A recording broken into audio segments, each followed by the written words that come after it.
It's showtime. Hello, good evening, and welcome to the 23 podcast show. Episode number 9, number 9, number 9, number 9, as the Beatles sang on the White Album. And tonight I am joined by David McKeague, who is also known as David SamadhisoundScapes. How are you, David? Hi, mate. Evening to you and to your wonderful guests and joiner-inners. Excellent. Yes, thanks everybody for joining in.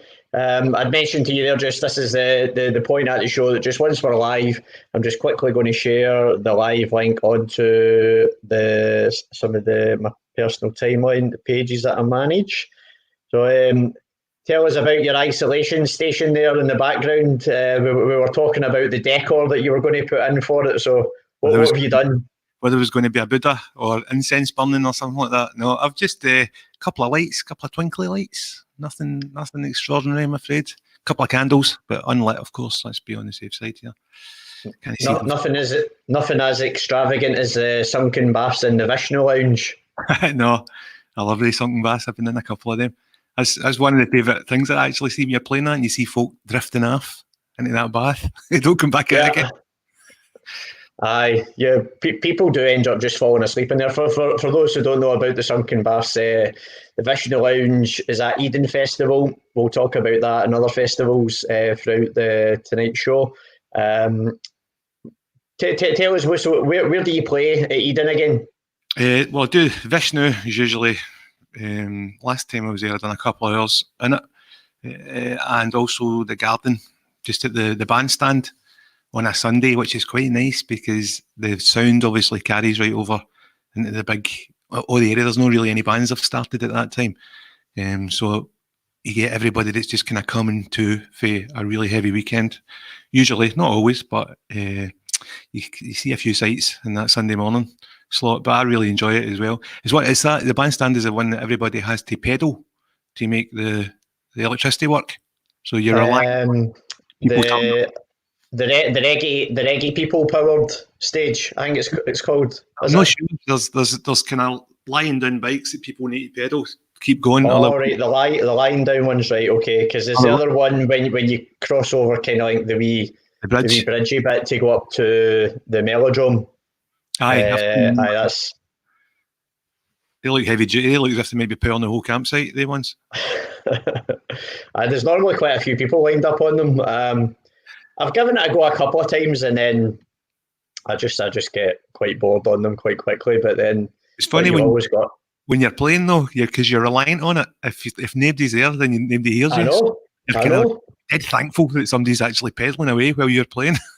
You see, it gets quite desperate at the end of the night and stuff. Like if folk are all starting to head off down the snake pit for some proper late night action at Eden Festival. Give us a shout out in the comments. Let us know who you are, where you're listening in from. If you've been Eden Festival, if you know David and his wonderful hand panning or his band ScoobySnax. Give us a wee shout in the comments and we'll give you a shout out. We've got Gaz Penders. How you doing, Gaz? Thanks for joining us. So do you play? So let's tell the 23 universe first of all. So your name there appearing on the screen, SamadhiSoundScapes. Just tell us about what that is. So a few years ago, I heard a handpan, which is one of these instruments here. There's one in real life that will be played. I'll also bring up the picture from your profile as well. So this is the beautiful handpan that David will be playing for us later on. We've also got some videos of him playing the handpan in the Barrowland Ballroom from when we were filming the 23 podcast show when it started last March, April time. Okay, so over to you, David. I wanted one and I couldn't get one. The very short story is, it was a few years ago and there wasn't a great deal of makers. There was only like 4 builders in the whole world that made them. and you had to be awarded one, basically. You couldn't just go out and buy one off the interwebs. And I thought, oh, I'm pretty handy and I've got a good ear, so that's probably what you need to be able to make one. And I started just battering steel with a big hammer and to see if I could make one. And I never got a sound out of anything for about 2 or 3 years. I was just doing it at night. I was coming home from my work. I worked in a wee music shop in Paisley, which I loved. And I'd go up at night and hammer away till 3 in the morning, 4 in the morning, come back and go to work the next day. But I honestly didn't get anywhere. I made so many mistakes. I had no idea. There was no information on how to build them at that time either. So there wasn't even like a clue on how they were manufactured. So you just had to get everything wrong until you finally get something right. And it took 2 or 3 years. It took before I finally got a kind of one note, one tone out of it that actually sounded all right. And I just persisted with it. And after a few years, I started to get wee aha moments more often than not. And eventually I got around to being able to build them. That's a real person. and that's how you ended up with the full hand pan. So I remember when I came out to visit you at your workshop, your unit out in Neilston. Neilston, is it? Yep. Neilston. So you were telling me about the origins. So the hand pan as an actual musical instrument is like less than 50 years old or something. Is that right? Aye, I mean it's one of the sort of only. Well, maybe no one, I don't know. A lot of instruments, there's like virtual these days, you can download anything and make anything up with a square wave or whatever on your synth, but there's very few new acoustic instruments that have been made in the last sort of this century. Right. And this is one of them, I can't really think of many more, maybe. I can't actually think of another one at all that's made. So it's a new instrument for this millennium. It is, aye. So it was a couple in Switzerland that used to make the steel drums, the Trinidad and Tobago type party drums that you get in the the rest of it in carnivals. And then they put basically two of the hemispheres together, cut a hole in the bottom of one, and put notes around in a circular fashion, as you can see there, which was different for it's basically the same principle as the steel drum for tuning and all that kind of thing, but there's slight variances in it, and the fact that there's not a chromatic scale in it. It's every one of them can be a completely different scale, so each time you pick up a new one, you're learning again. It's actually brilliant for that. So even if you can play one really well, you'll pick up another one and you'll be like, oh, I don't really know how to play this yet. It takes you a wee while to get used to it. And how many finished articles have you made now? Probably, I don't. To be honest with you, I was counting them, like proper counting them, but you start going right. Do I count that shell because I trashed it anymore? Is that number 25 or is it? Do I no bother with it? So I don't really know now how many I've made, but we're up in the hundreds anyway.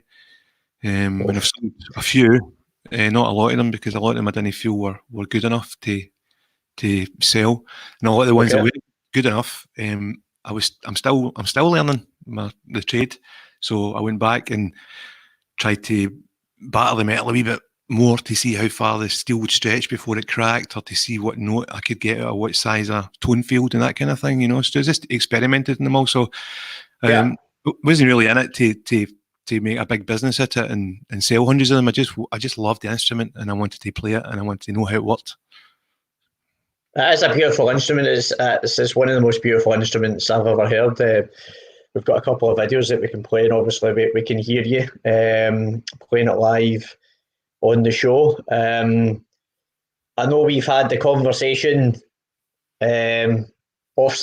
backstage in the virtual green room. So there is one of the most successful bands in the world. One of the musicians from said band, who we're not allowed to name, now has one of those hand pans as well. Is that correct? That's right. Aye. I can't really say too much about that, as you know. But that's totally fair enough. I'm not trying to squeeze in. I'm not trying to squeeze an exclusive out of you. Don't worry. Anybody that meets me in person asks me the story, and I'll tell you. I just I don't want to share it on the interwebs because it's vast and it's there forever. And someday, I don't know. I just don't want to. But if you ever meet me in person, come and ask me, and I'll tell you the whole story. It's a good story. Well, yeah, if you, hopefully when we're back at Eden Festival and you see Dave in one of the sunken baths in the Vishnu Lounge, that would be a good time to go and ask him. Shout out, we've got a few more people on here now. We've got Douglas Hockey. Hello, Troops, and Lorraine. Hello, Lorraine, how you doing? I think Lorraine's tagging Tracy Ross and Jane Griffiths there, so maybe they'll be coming in to join us. Let us know where you're tuning in from.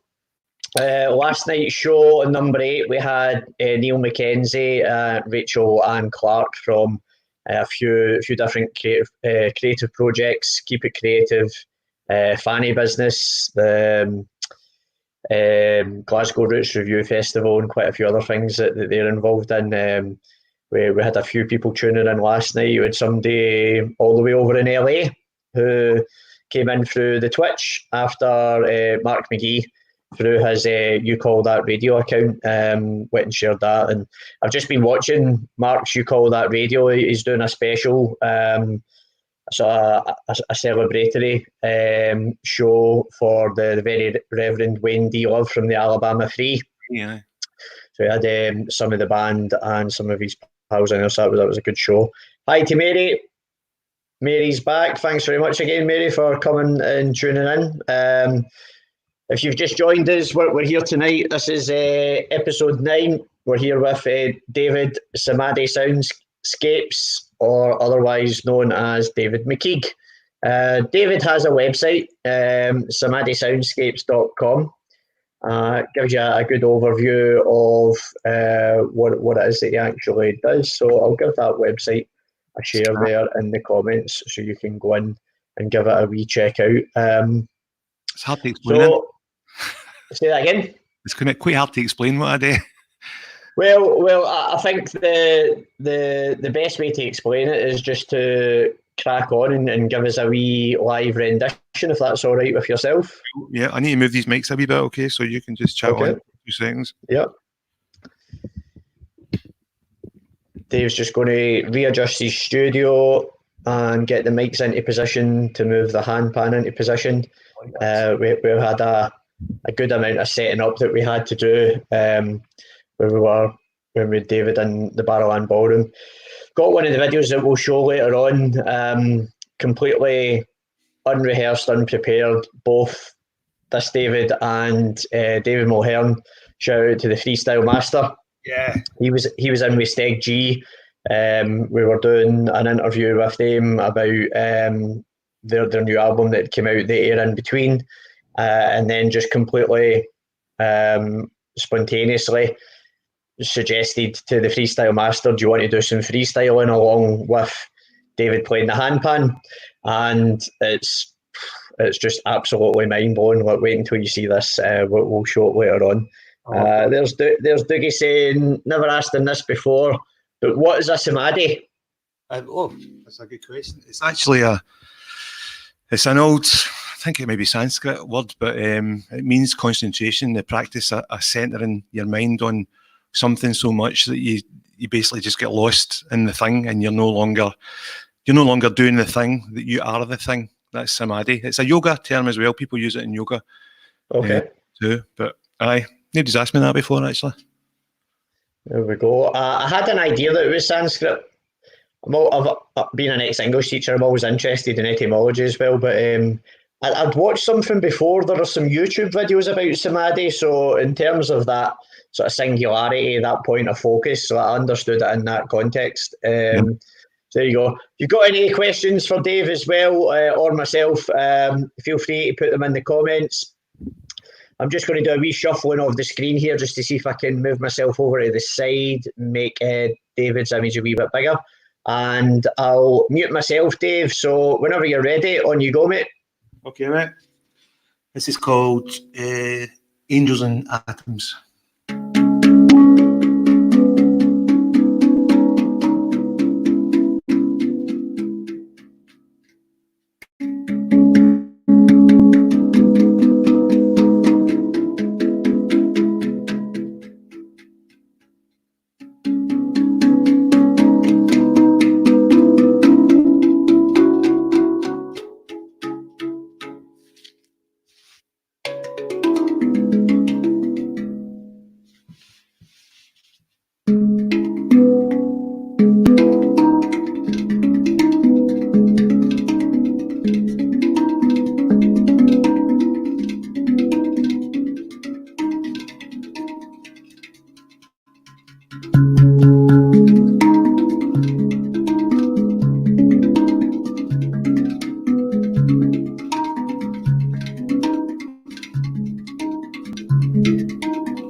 Amazing, amazing.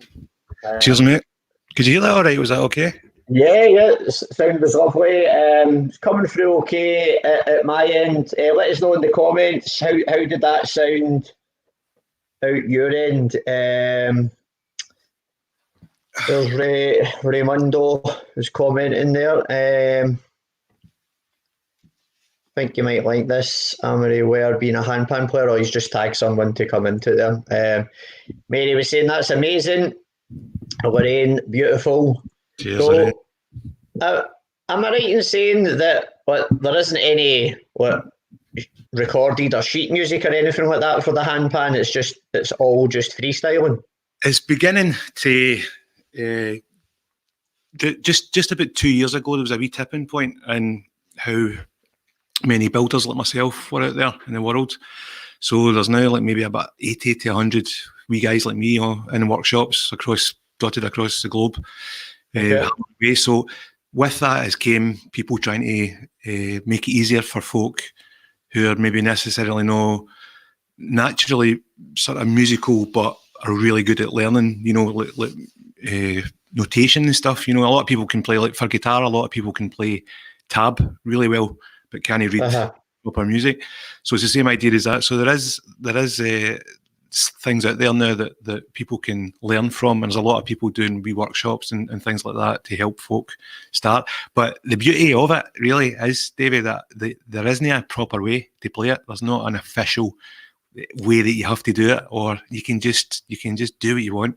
And that's what I love about it, as you say, very rarely do I play the same thing twice, even though that's a kind of wee pattern song that I know I've got, but I didn't play it the same way that I recorded it there. There was wee different nuances in it and wee different notes getting hit here and there, Yeah. But I love that. Well, there's a total freedom with it, isn't there? Aye, totally. And it's good for what mood that you want to set as well. So you've heard the sort of really fast stuff that you can do with it. And you also... Which is almost like trance and techno music in a way as well. Like once you really start to get into it. Aye, or you can do I do like yoga workshops and stuff like that as well. I don't do them. I attend them, and I play for everybody when they're sort of drifting off into sleep. And I've done meditation nights and things like that too. But you can just do what you want with it. There's no limitations to it. The only limitation I would say is maybe time-wise of it, because it's the same scale you've only got a finite amount of notes built into Right. that wee thing. So you don't want to be listening to 5 hours of it, you know. Well, it depends what state you're in the Vishnu Lounge. So some people might go in there for 5 minutes and think it's 5 hours, or vice versa. It was a 2-hour gig the last time I done it, because the guy, whoever was supposed to play after me, didn't turn up. Angela said to me, "Just you play on, will you?" So it was 2 hours of handpan. So there was people comatose at the end of it. There was a lot of snory sounds coming out of the bathtubs.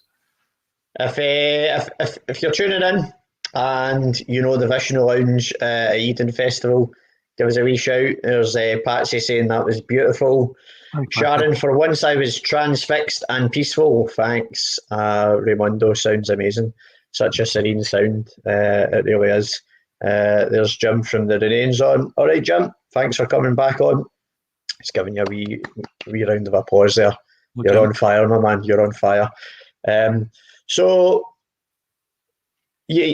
how long have you been playing at Eden with it? I think this would have been my 4th year, my 3rd or my 4th year. I'm not entirely sure. Right. I think it would have been my 4th year this year. Aye, obviously, but with things as it is, we're not doing it, are we? Yeah, it's looking like. I used to see yous on the Sunday. I know. I didn't know yous at the time. It's funny because I was kind of dotted about behind yous everywhere. I done the TED Talk. Remember, you've done a TED Talk, and were you at that as well? I was on it after you. Were you? 2 hours later, I went by your dressing room and I watch up their door and say hello, but I didn't know anybody at that time. You should have done. I've been kind of running about the back of yous. The Kelburn as well, Kelburn Garden Party. Did you do that in 1 year? We have done Kelburn a few years, yeah. So I was playing away at the waterfall, I think, while you guys were on. Right. Just up as you start going up the never ending Glen. The Glen, aye. You played any other festivals in Scotland? What was the one? Mugstock. Done that. Right, okay. That was a cool wee festival, actually. It's tiny, but it was brilliant. Really, really good. What year was that? A couple of years ago. You may have been playing that as well. We've played a few Mugstocks. I think we played 3 Mugstocks. First 2 maybe missed a year and then came back for year 4, I think. I think I'd done 2, I can't remember. But I was supposed to be playing in there's a wee kind of cinema room in it. And it was too nice a day. So I went outside and we played under the sort of archway and the entrance into the sort of wee garden bit. It was brilliant. It's lovely acoustics as well. Yeah. There's Jim saying, I hear this cat doing his stuff online. It was absolutely phenomenal. Would love to meet you and hear the sound, real life style. I'm addicted to all aspects of sound. Magnificent. Well, Jim, once we are allowed to safely take a wee visit out to Davy's workshop in Neilston, you and me will jump out, mate. We'll go out. That'd be cool. You're happy to receive guests from time to time, aren't you, mate? Always, mate. Always. That's the best part of it. Yeah, definitely. There's Stephen Davidson's tagging somebody to come in there. Lorraine was saying we need Davy McKeek to play Bella Drum. We do. I was supposed to do it 1 year, and what happened was I went on holiday, and by the time I came back, I had an email saying, "Yep, that's great. You can do it, blah blah blah," and I'd missed the date to accept the invitation. Oh no! Because I was away on holiday, I didn't have any devices in with me. Because when I go on holiday, we don't bother with interwebbings at all. Yep. D-Link from the Matrix. Aye, in the future though, definitely. Cool. Well, Bella Drum, as with many of the festivals, have pretty much just rolled over. A lot of them are obviously just trying for loyalty and, if possible, without anybody being double booked that far ahead in the future, keep the same lineups. I mean, purely from an organiser's point of view. Mm-hmm. Excuse me, that would be less admin all round, just to roll the, and also it's the right thing to do, to let the lineups carry over, because obviously everybody, no matter where you were playing, like we were due to play the Beat Herder Festival down in the Ribble Valley in Lancashire for the first time, and it's an amazing 13,000 sellout festival year after year, and it's I went there for the first time ever last year. I had my festival debut DJ set with Tom Benjamin. Shout out to Tom. Of Tom and Lou, lovely couple. Actually, Tom proposed to Lou before our first Bella set on stage. Oh, it's lovely. And then they get married at Kelburn the year after. So Tom and Lou and myself, we all went to the Beat Herder Festival last year, and Tom and I had a DJ set in the Snug, cracking wee venue there. Shout out to all the Snugglers. It was John Hayward and Emma Andrews, if you're tuning in, got us that wee gig there. So yeah, mate, I know, like we've spoken about this before, obviously, like about just trying to get you into some more festivals and stuff. So we need to sit down. We'll have a more concrete discussion about how we can try and get you into a few more festivals, because more people. Well, one of the reasons why I wanted you on, one of the reasons why I had you on the podcast show at the beginning of last year is just, I think what you do is amazing. The instrument is just so beautiful. I would just love more people to hear it, because obviously it's not nowhere. It's just not a well-known instrument really at all. Jim was saying brilliant. Would love that, Jim. Definitely. Pinky promise, mate. We'll definitely get you out at some point out to Dave's studio. So I think Jim had probably just joined in there after we kicked off at 9, which is fine. You're welcome to join us anytime now, as we're live. So answer to Jim's question there. So when did you first start playing it, and why? Jim's never heard or seen it before. Well, the first one I played was when I finally made one. So I had. You can't learn it unless you've got one. That's the thing about it. It's no, you can't do anything without one. So you need to have one in front of you, and then you just pick out wee arpeggios in it. You just start hitting it, and you get different tones at different parts of it. The sort of deeper, I'm better showing you actually rather than talking about it. The sort of bigger tones they're deeper, and the higher tones are smaller, and in each of those tones you've also got 3 different notes. So you've got a fundamental in the middle, and then along the sort of the kind of oval shape, you see, along the sort of long axis you've got an octave, and along the short axis you can put a 5th or a 7th, or sometimes I put a 3rd or a 4th in it.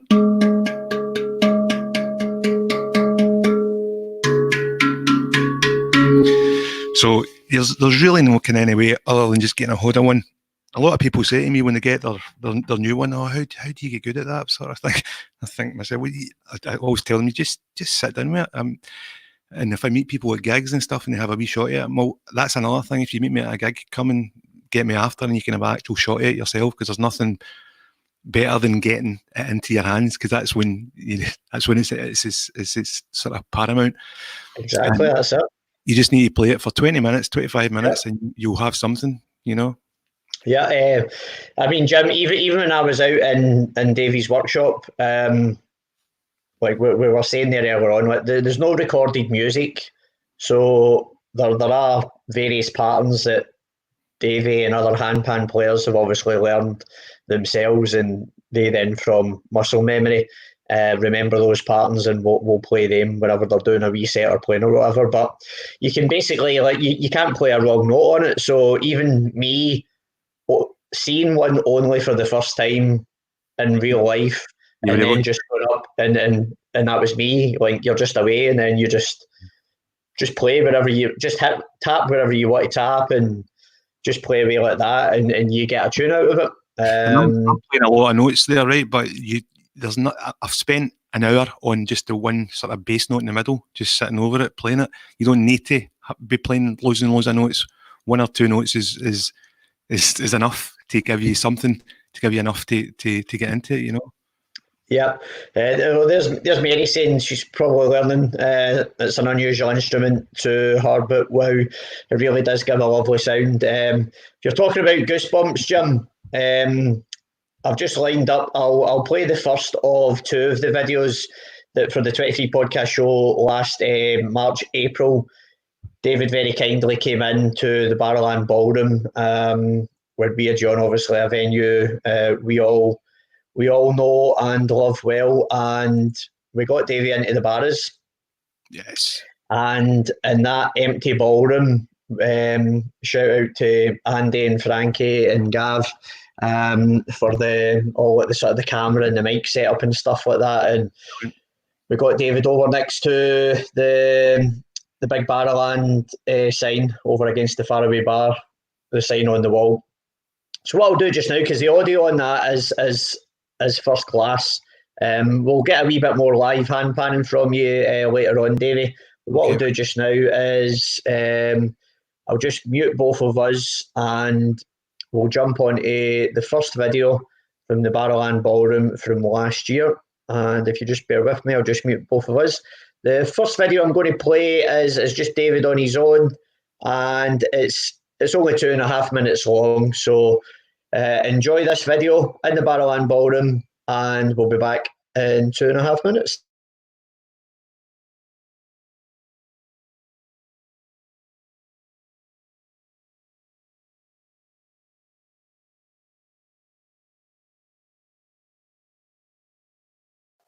Hi everybody, I'm Dave from SamadhiSoundScapes, and this is me playing the handpan.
I love just the wee final tap there, the wee final note at the end there. You never know when you're finished until that note goes like right.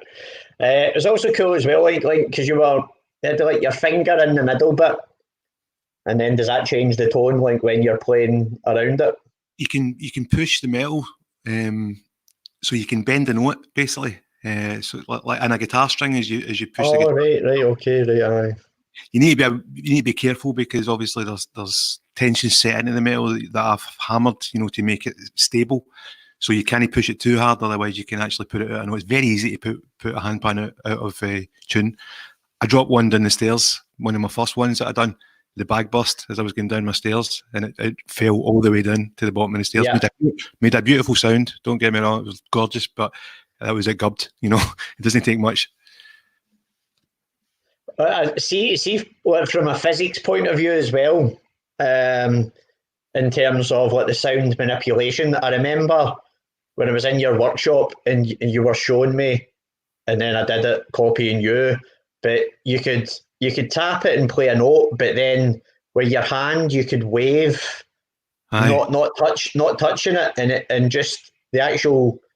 The wave. You waving your hand and moving the air that the sound waves are traveling through, then also change the sound. So it's almost like it's a physical instrument that you play, but it's also got a theremin type quality, and that as soon as the sound leaves it, you can change the sound and distort it, just like using your hand like a wah-wah pedal.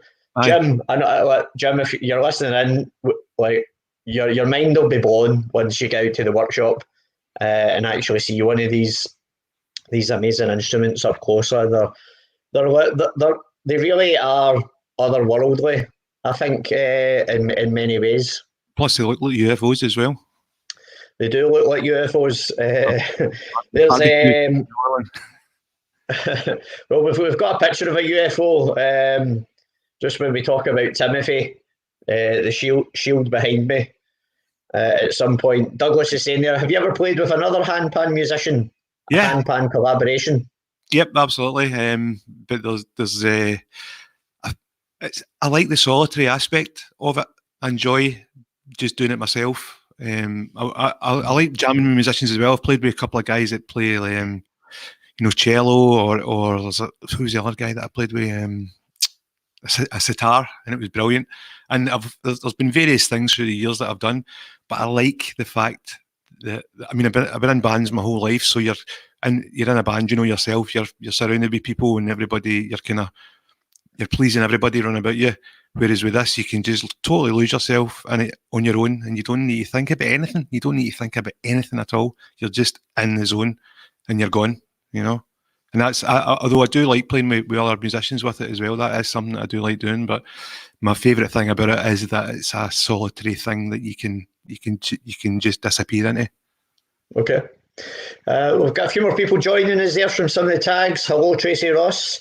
Thanks very much. Welcome to the 23 podcast show. Thanks for joining us. Mary was saying there that you look like you really love playing. When I played that video there, I also forgot that I'd went dressed as the spaceman. Was that you? Which again, I remember that, and I seen your face, obviously, I just got laughing as me doing my moonwalk behind you. But there's an interesting synchronicity there with the spaceman outfit as well when it comes to talking about Timothy over my shoulder. There's Jane, thank you. I think Lorraine tagged Jane, so she's coming in. Sharon was saying absolutely brilliant. Cheers, Sharon. Do you know Jane as well? I don't know if I do or not. I'm terrible with names. I love Lorraine's. The Nielsen 6D seems to be getting bigger and bigger. Bella Drum every year. Aye, they're brilliant, that mob. Absolutely brilliant. They are. It's it's still a wee bit of my heart's obviously broke, and with each festival weekend that comes up, it's going to be it'll be a painful reminder. It's going to be some good gigs when it's up. Oh yeah, like the mother of all parties after this. But as I've been saying on each show, I think we're sitting here just now. We're connecting online within the 23 universe. We're sitting here. We're comfortable. We're safe. We're both healthy, obviously. I hope all of you are healthy out there as well that's tuning in. And in the grand scheme of this global pandemic and the tens and probably up into hundreds of thousands now of people that sadly lost their lives from it, that is the tragedy of it all. So we are the lucky ones And I think sometimes we need to. There are obviously, everybody's got their own circumstances that they're dealing with, internally, externally, work, being furloughed, being a key worker, whatever it might be. But there's definitely a lot of things that we can still be grateful for throughout this. So just let's everybody keep on doing all the good things that we're supposed to be doing, and hopefully we'll be getting out of this sooner rather than later. I seen actually Nicola Sturgeon had a talk for our Scottish viewers, so we've now actually got that kind of like a phased plan of how we're going to get the economy restarted and get people back to things and stuff like that. But inevitably, large gatherings, 500 plus gigs, festivals, they'll still be the last things that come back. So let's just keep all the happy memories of festivals. We've got some pictures that we'll share up at Bella Drum when we're going to talking about that, and we'll make up for it. We'll make up for it in 2021. There's James Joseph Toner. How you doing, my man? Hey, James, thanks very much for tuning in. Wonderdoor's been left feeling the magic. Good evening, Davids. Good evening, mate. Thanks very much for tuning in. James is going to be a guest on my show. I think we've got, if I look at my list here, we've got James booked in on Thursday the 28th of May. Brilliant. At the moment. We're going to be talking about James' experience of his time incarcerated under dubious circumstances over in India. So James got a phenomenal story to tell about his travels over there. He's probably, he is. The books are an amazing read. What a story! So thanks for joining us, James, in the 23 universe. Thank you. Lorraine's giving you a wee whoop whoop. Raymond Dito's he's onto the Twitch now. Going to be strange when lockdown ends. Going to miss my 3 daily live streams, podcasts. Well, it's going to be interesting. Obviously, there are only so many hours in the day when people start returning to work again. Those that are furloughed or for whatever reason haven't been able to work. Certainly, like the sort of creative plates that we've all been spinning, priorities will need to shift again quite naturally. So, I mean, now I'm kind of in a groove with things. Was one of the reasons why I decided to bring the 23 podcast show out of hibernation, just to keep myself, give myself something to keep me mentally active, being creatively busy as well. I've been sharing some words of inspiration from the greatest comedian, stroke philosopher, stroke prophet that I've ever known, Mr. Bill Hicks. And we are all the facilitators of our own creative evolution. And when it comes to David with his handpans, his path led him towards discovering and then wanting to discover more about that instrument. And you've now made close to 100 or something. You said, yeah. Aye, there or thereabouts. I couldn't tell you exact number, but certainly a great deal of them have been scrap metal. You know, but. Just what you're saying about Bill Hicks, I love Bill Hicks as well. That there's definitely something. I pursued this, even though, I mean, physically, I remember talking to a guy in the music shop who was a proper musician, talking about this, and I told him, right, do you know what? I'm going to try and make one, and he laughed his head off. I mean, he was physically laughing at it, and I went, no, I'm going to do it. I'm going to make one, and I just persisted, and I could have gave up. You know, you can chuck it at the first hurdle, the second hurdle, the third hurdle, but someone told me, just keep going, you'll get there. And as you say as well, that the paths that it's led me down now that I'm doing it has been incredible, absolutely amazing. The people that I've met, the experiences that I've had. If I was a millionaire, I couldn't buy these experiences and people. You know, I couldn't get to the people that I've spoke to and spent time with, and have came and visited me and stuff like that. Yeah. So definitely, you're creating your own path. So if anybody's listening and are worried about going for something, do it. go for it. If you feel it, if it's in your heart, get out there and get tore into it, and don't let anybody tell you that you can't do it. Yeah, trust your follow your intuition, and also follow your creative dreams as well. The only person that's going to manifest what's inside you is you. And there's been a wee graphic that I've been sharing as well. It's called Ikigai. It's a lovely Japanese concept meaning a reason for being. And when you can find your Ikigai, then that's really the sum total of the things you love, what the world needs, what you can be paid for, what you're good at. They then become a combination of your passion, a mission, your vocation, your profession. And everybody obviously wants to have sort of as much job satisfaction as they can doing whatever they're doing, whether it is it's a paid job or if it's a hobby as well. So this was quite an important thing when I discovered this, when I was stuck in a bit of a rut. Yeah. It did allow me to refocus and reprioritise quite a few things that I was doing in order to get out of that rut that I was stuck in. And it definitely helped me. So I totally agree with you, Dave, with what you're saying. Sometimes there's a wee spark of something inside you, and if you direct enough energy towards that, what's the saying? Energy flows where focus goes. Yeah. So out of that, and as you were talking about, so obviously like you've been playing some amazing, some of our best festivals in Scotland, and sort of led you further afield from that as well. So talk to us about some of the other things that you've played and where you've went with it.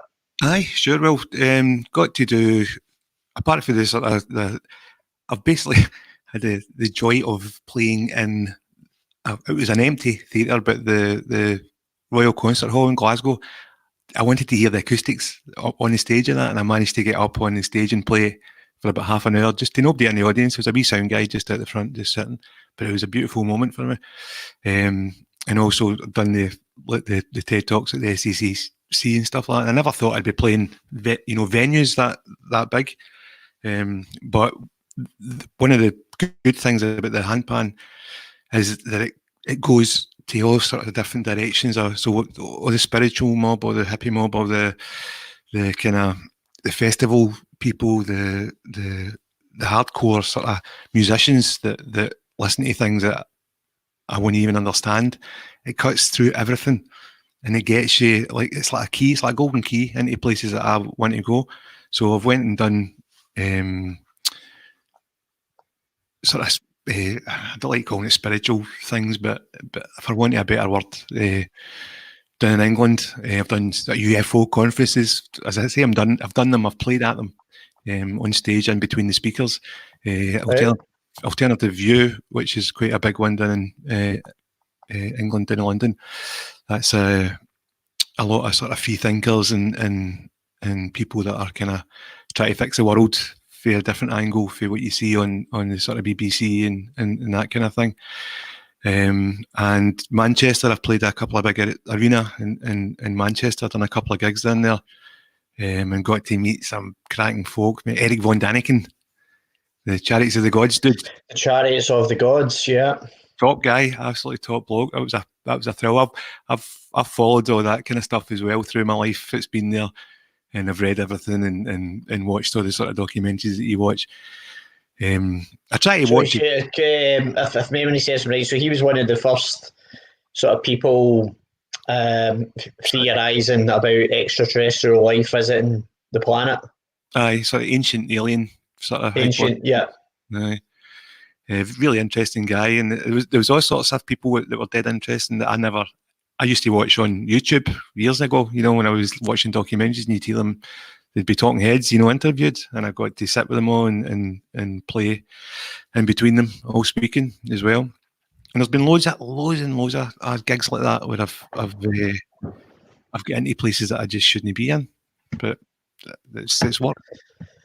And a very notable figure throughout this pandemic who's been been getting shut down and censored left, right, and centre. So you met David Icke through one of these as well. Is that correct? Mr. Icke, I did meet him. He done a big long talk on. It was basically just on consciousness. He didn't go into anything mental. He just went into. He was just talking about just basically how you should be nice to each other. That was what his whole sort of the main sort of part of it was, just about don't do to somebody else what you don't want done to you, you know. And I got to play rule. Aye, before him and after him, and I got to spend a wee bit of time with him as well. He's a lovely guy, really, really lovely guy, and he loved the handpan. Did he order one?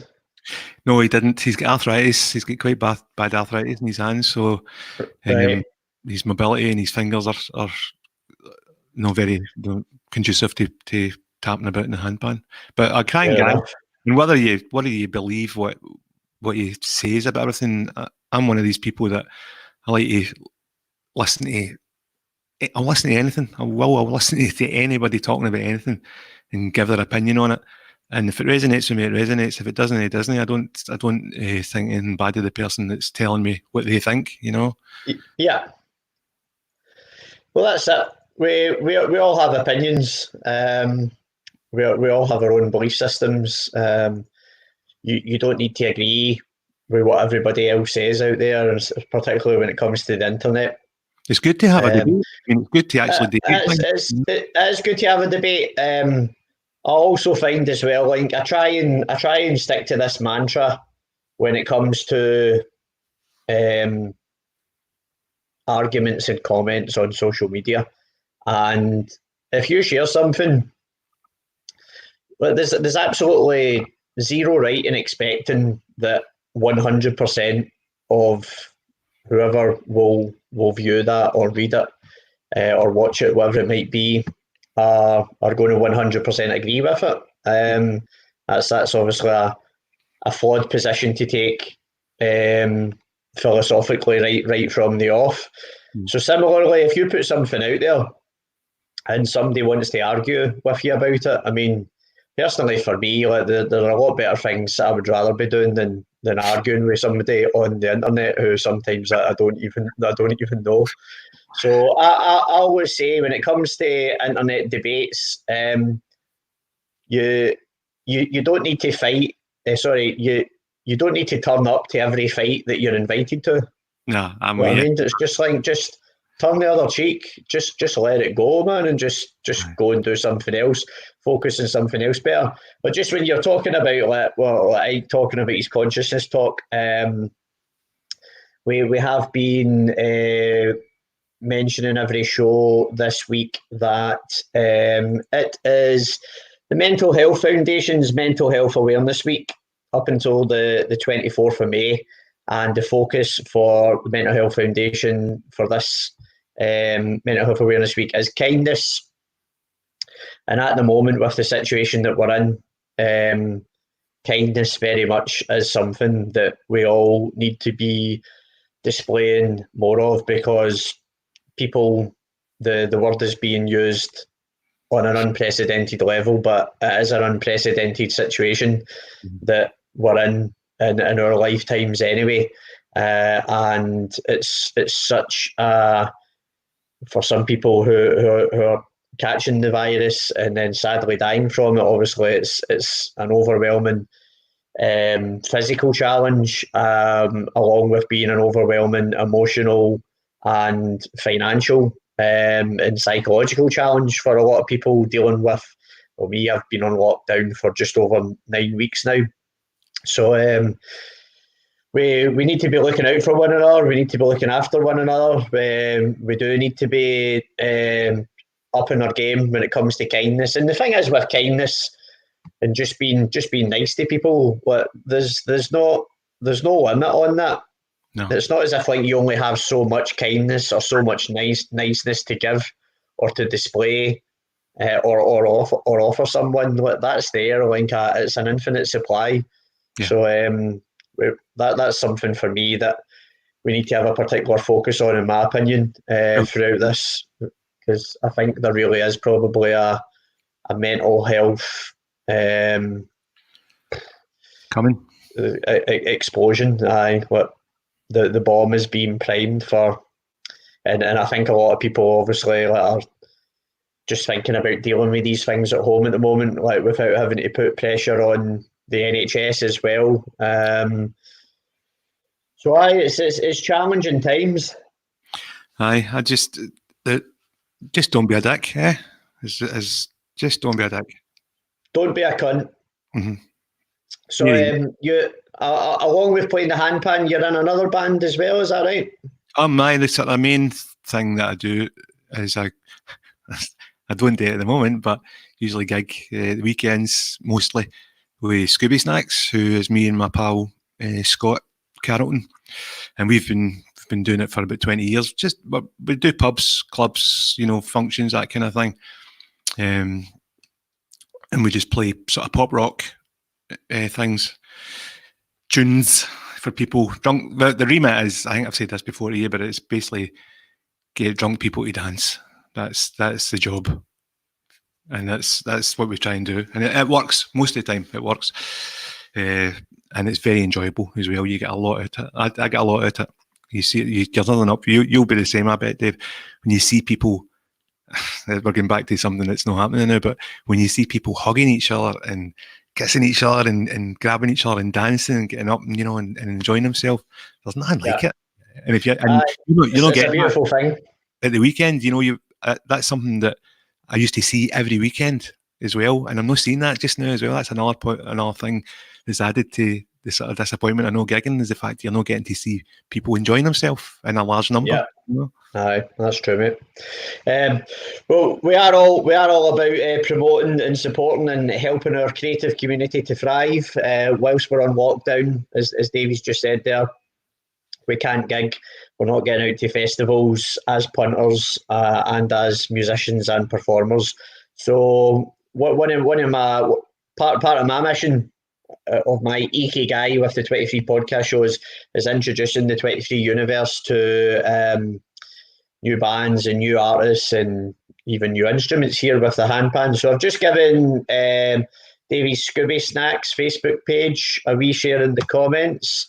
We would all like to come out the other side of this. Come to a gig. With more people knowing what we do. So once we can finally get back out there and doing what we do and doing what we love, we can have as many people join us as possible. So if you wouldn't mind, if you can go on, and I've just shared the ScoobySnax Facebook page, give it a wee link, please. That would be great. I think Lorraine was agreeing with us there, absolutely. Douglas, it's some power, the gift he gives to see ourselves as they'll see us. That a wee bit of Abby Burns there. Lorraine's not drunk. I don't know where that's coming from. I think maybe Douglas is having. Is it wine o'clock, Lorraine? We don't just assume. I know. Is it Friday yet? I don't know what day is it. It's Thursday. It's Thursday. It's not Friday yet. A lot of days are just merging into one, though, aren't they? How are you feeling with the whole time aspect of this lockdown? I'm enjoying it. I've got to admit that I'm always kind of trying to be in the moment. That sounds a wee bit that kind of thing, but I do kind of I don't really think about too far in the future, and I don't really dwell on the past too much. So I'm in the kind of moment most of the time, and as long as I'm kind of doing something, I'm focused with something. Whether it is, sometimes it is no doing anything at all. You've got that time set to not do much at all. You're just there to laze about or do nothing. I'll enjoy that time, but what I'm enjoying is having my family just run about me all the time. That's brilliant, because you never get that. You never get to spend all that time. I know I'm dead lucky because I've got 4 people in the house with me. It'd be different matter, I think, if I was here myself, But having the kids and my wife just about all the time, I'm loving it. I'm really loving it. I'm missing all the usual stuff that you're saying and getting up my workshop and all that, but the time aspect doesn't bother me at all. I just like the now. I'm just having it the now, and that's good enough for me. Good, mate. No, I'm happy to hear that for you. You were saying when we were chatting during the week of been out, you've been planting some fruit and veg and stuff like that as well throughout this. Is that right? Dig for Britain or something like that. It used to be. I've planted some lettuce and potatoes and things that will. We're all veggie anyway, so we're definitely eating it. Beetroot, spring onions, the full gamut of vegetarian delights is at my back door, and it's growing as well, surprisingly, because I've not really got a green finger, but it is growing, so I'm looking forward to the harvest. Practice. Excellent. Are you vegetarians? Aye, we're all veggie. We've been veggies before it was trendy. Before it was trendy. So how long has that been? 20 odd years. You, the missus, and the kids? Yeah, well, the kids. Hello. What were you saying about the kids? The kids have been brought up veggie their whole life, right. So and they're fine with that. Happy, two fit, healthy kids. Very really touch wood. Very really in line with them, you know. Like have a wee shout out to the wife and children. Hello, Gail. Hello, Erin. Hello, Noah. You're 20 feet away from me in the other room, but this is the interwebs, so special. There we go. Are they watching on their tablets or whatever? There's Tracy saying, whoop, whoop, ScoobySnax. She's obviously seen you before. Maureen was just answering my question there. No wine tonight. I meant I never get drunk at Scooby's nights out. I don't believe that last part for a second, Lauren. I've heard they get the party started. Tracy, ScoobySnax band. Hello, Elaine. That's Elaine from the Well Happy Band. Thanks very much for joining us. We've got Elaine and Janine are going to be future guests on the 23 podcast show, which I think we've got them booked in next month sometime. Good. They are festival veterans and always go down very, very well at festivals. They've actually been Happy Band. My workshop as well. Oh, Gail McCaig, that's my missus. Hello. Hello, Gail. From next door. They've been up there, we're there, yeah. No, that way. They've been up the workshop as well. The Well Happy Band. I was trying to fix a sound bowl for, I think it must have been about 3 or 4 months ago. Ended up cracking it. Didn't work. It's now a really expensive plant pot that she owns, unfortunately. Right. Sorry about that. No bother. So how about a wee song on, we'll switch instruments, a wee song on the guitar? Right, okay. So I thought, I've been writing my own stuff forever, right? And well, myself and Scott and another friend of ours called Paul Kelly had our own band, and we had a wee bit of success, like local sort of King Tuts and all that kind of stuff. This is like 2002 or 1 or something, but we that dropped away as ScoobySnax get more successful, and we never really sort of finished it. It just kind of tapered out a wee bit, but we were left with all these songs that don't do anything, that we all wrote together. And I thought I'll take the opportunity, and I've never ever really performed my own stuff, and I thought I would take the opportunity tonight to give it a go, if that's all right with everybody. Let's do it, yeah, of course. I'll mute myself, says any. Right, it was fun. This one is quite apt for Mental Health Week, because this is about, I guess it's about sort of mental health. It's about somebody that's kind of lost their way, really. I'll just play it while I shut up. It's called Lost.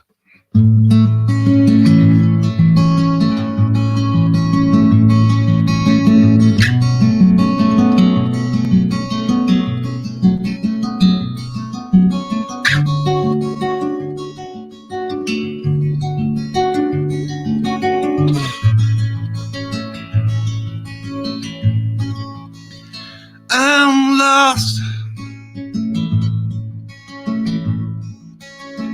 Don't know which direction's home. Don't know if I'll ever learn.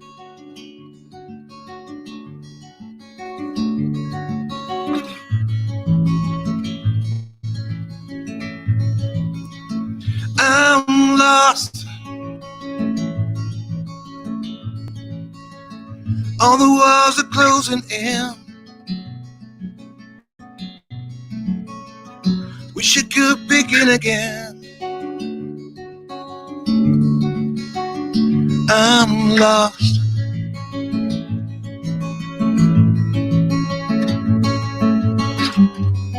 And I can say if this is real,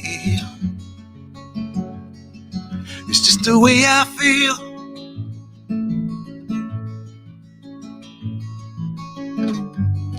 And I can say it's right or wrong, it's just the road I'm on.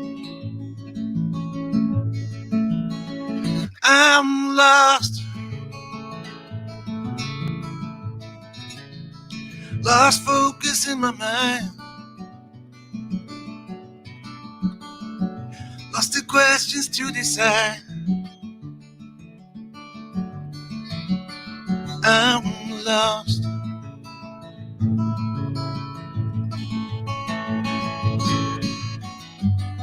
And I can say if this is real, it's just the way I feel.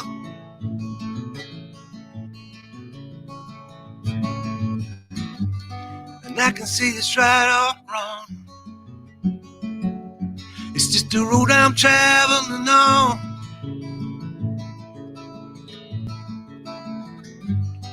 A little honesty, less stealth, without me costing me myself. It's not easy, it's so uneasy now. I'm lost.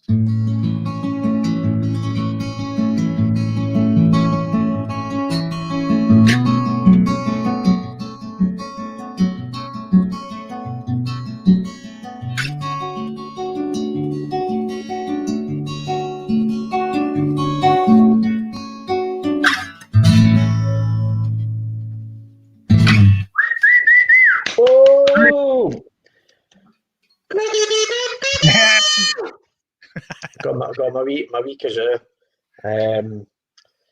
I've actually just realised, Dave, that's the first time I've heard you sing. Aye, Because I've never. No, that was. Aye. No, you've got a great voice. It was a lovely song as well. It got me. It got me quite. I mean, obviously, it's you explained the sentiment, the sort of the story, touched on it anyway before you introduced it, but it did get me feeling a wee bit sort of melancholic because our meeting was after, not long after I had some mental health problems that I'd been open about with at the time, back in November 2018. Yeah. And our good mutual pals, Dave Simpkins and Susie, for whatever reason, like Davey just says, "Oh, you should come over and meet my other pal Davey." All the Davies, the three Davies. Three Daves. Aye. He makes these amazing instruments, and do you know, sometimes, like, I mean, I was saying it earlier on, like when you're stuck in a rut, or when you are having mental health problems, there's a repetition going on, certainly in your mind with your thoughts, where you're having a lot of repetitive negative thoughts. And well, as I thankfully came out the other side of that and overcame them, and I'd had a friend who was also experiencing some mental health problems, and I was just trying to, and they were asking, well, what worked for you, and along with things like exercise and getting back into yoga and meditation and sort of like getting back to mindfulness as well. Yeah. You've sometimes got to just do a few things, really, and that's and it's not always as easy as what I'm about to say. Clearly it's not. It's an internal battle with your own mind, but it is about changing your thoughts to change your words, to change your actions, to then even get out and just change your environment. And certainly getting out, like there was a real catalysing positive benefit coming out to meeting yourself, and then the sort of the things that it led on to from there, which talking of which, Timothy, my smiley face shield. It's actually jammed in a wee bit, so I'm a wee bit reluctant to take move it out here in case it damages the wall.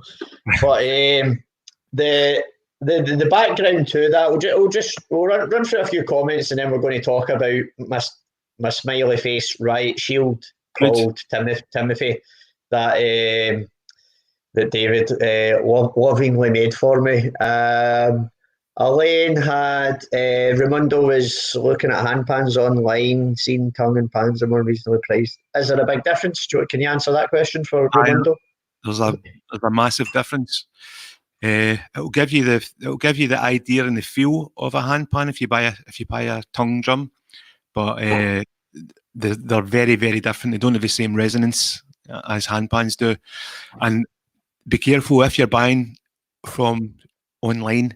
It's like everything else online. There's a lot of scammers about, and a lot of people who are selling basically dustbin lids, like look like handpans, but have got no resonance in them. There's no soul in the handpan itself. So be careful. If you want to, anybody that's thinking about buying one of these, right? If you want to tie up with me and check with me, I know because I've been in the game for the start. I know all the builders and all the makers in the world. I'm connected to them all, so I'll be able to tell you if what you're buying is a barbecue or if it's a decent handpan. So get a hold of me if you're going to buy something. Just friend me on Facebook or something, or get a hold of me through Dave. And I'd love to help you. Yep, wise words there. Wise words. Aye, just be careful. Obviously, like anything, if you're going to invest in that kind of instrument, then do your homework. Yeah. Do your homework. I'm just bear with me 2 seconds. I'm just trying to find. I've seen people use. I mean, I've seen scammers out there that use other people's videos and sell it as their own thing, and then the person gets something that looks like a handpan, but it doesn't sound. It sounds like a bit of metal that's been dragged through a street. That's what it sounds like. So just be careful if you're buying something online. It's always better to talk to the maker, talk to the builder that's making it, and you'll get a vibe off of them whether or not they're at it. Are there many people making them in Scotland, in the UK? No, I'm the only Scottish builder at the moment. I'm sure there will be more. I have heard of somebody that is selling handpan shaped things in Scotland, but right. they're not of. I don't think you should be selling them personally. Myself, they're not. I've thrown out things that sound better than what he's selling to people, and he's selling them for too much money if he is selling them at all. You're quite entitled to move on your prototypes. I feel, if you find somebody that wants something that you explain to them this is a prototype, it's not perfect, but this guy's selling them as finished articles, and they're certainly far from that. But in England, there's about 5 or 6 really good builders as well, and it's as I say, there's too many to name. But if you want to get a hold of me, I can certainly point you to the quality guys. There'll be a wee waiting list. There will be a waiting list, but you just try them all and see who's sort of who you fancy, who you connect with, really. Nice one, Dave. There's Elaine saying, thank you, David. Used to play in the pub. You're welcome, Elaine. Shout out for the Well Happy Band. Elaine and Janine will be on the 23 podcast show next month sometime. Looking forward to that. So Elaine used to play in the pub you worked in about 18 years ago. Where was that? What pub? That was O'Neill's in Paisley. That was our first big gig that we got. That place used to be brilliant. So you and Elaine used to sing together, is that what she means? No, Elaine used to work there, I think. She was behind the bar, and we were the band. We were the ScoobySnax. Right. Right. And we had great nights in there. There used to be folk swinging off the chandeliers and on the tables, and brilliant nights. I still killed her singing bowl right enough, unfortunately. I feel bad about that. So there she's saying, so she got a new singing bowl. Mary was complimenting your song. Lorraine said that was lovely as well. Colin, do you know Colin Doyle? I know him very well, yeah. Yes. How do you feel? Are you meaning the song, Colin? Well, I think it was the character of the song was feeling a wee bit lost. Feeling good. I'm feeling good. There's feeling good. Gail's giving you a clap through the wall. Nice melodic tune from Patsy there. Raimundo, he's thanking you for that. Patsy, so what kind of price for a handpan? So you're looking, it varies from maker to maker. If you set aside, now I know this sounds expensive, right? But if you think at something that's when you realise the work that goes into building these, you're looking at about £1,000, about £1,000. Now upwards of that, you can go up to about £3,000 for something that's got a lot of notes in it, notes in the bottom, or you can get a sort of cheaper one for maybe 750 quid. There's very few at that price that are really, really good. However, there are ones that do make it that are good. So I think if you get £1,000, if you say you've got £1,000 there, that would get you a good handpan. Okay. There's Colin saying feeling good is good enough. So it is. That's right, mate. Well, talking of feeling good, we'll start the story about how I came to have this smiley face riot shield called Timothy behind me, and actually goes all the way back to probably about 2016 for us. I think was when we released our song. So for those of you who don't know, who've maybe come in from Davis channels, I'm in a band called Colonel Mustard and the Dijon 5. We've been going for quite a while now. Played a lot of festivals all over Scotland and in England and in Wales, been out to Ireland, been out to Korea a couple of times as well and played out there. So we have a song called These Are Not the Drugs You're Looking For. I'll share the video for it in the comments. And in that song, we have our mantra, a repeated sing-along part with the crowd, the Dijon family. They sing it back to us, we sing it to them. And it goes, everyone's happy, everyone's smiling, no one here is sad anymore. And in that moment, when we all come together as one, as the Dijon family, then we're there, we're all enjoying live music, we're all in one another's company, we're having a good time. Anybody that's seen us before will know that's the vibe, and that's the kind of atmosphere that we always want to have created at our gigs and our festival appearances, and we're very lucky and we're grateful and we're blessed, and that's what happens. So at the time, the guys formerly known as the KLF, Jimmy Cotty and Bill Drummond. Jimmy Cotty was still both of them were still dabbling in their art, and Jimmy Cotty had set up his own company, and he was basically making these riot shields. So it was basically subverting something that would be traditionally. But if you see a policeman in his Robocop outfit, like patrolling a march or demo in London or whatever, and they've got these big riot shields, he wanted to take that negative symbol of oppression and quite an offensive type thing to be displayed in front of somebody's face, albeit it's there as an act of defence as well. But it's overtly aggressive even just to display that. So he decided, he went, fuck it, I'm going to start making, I'll call them riot shields, and I'm just going to call them smiley face riot shields. So because we had this graphic, and because I've got a massive smiley face flag, which I also display, being a child of the rave generation, the smiley face means so many things to me on so many levels. It reminds me obviously of amazing times growing up and going to see the Prodigy when I was younger and going to raves and stuff like that as well. And the rave generation for me was probably the last great youth movement that this country has seen.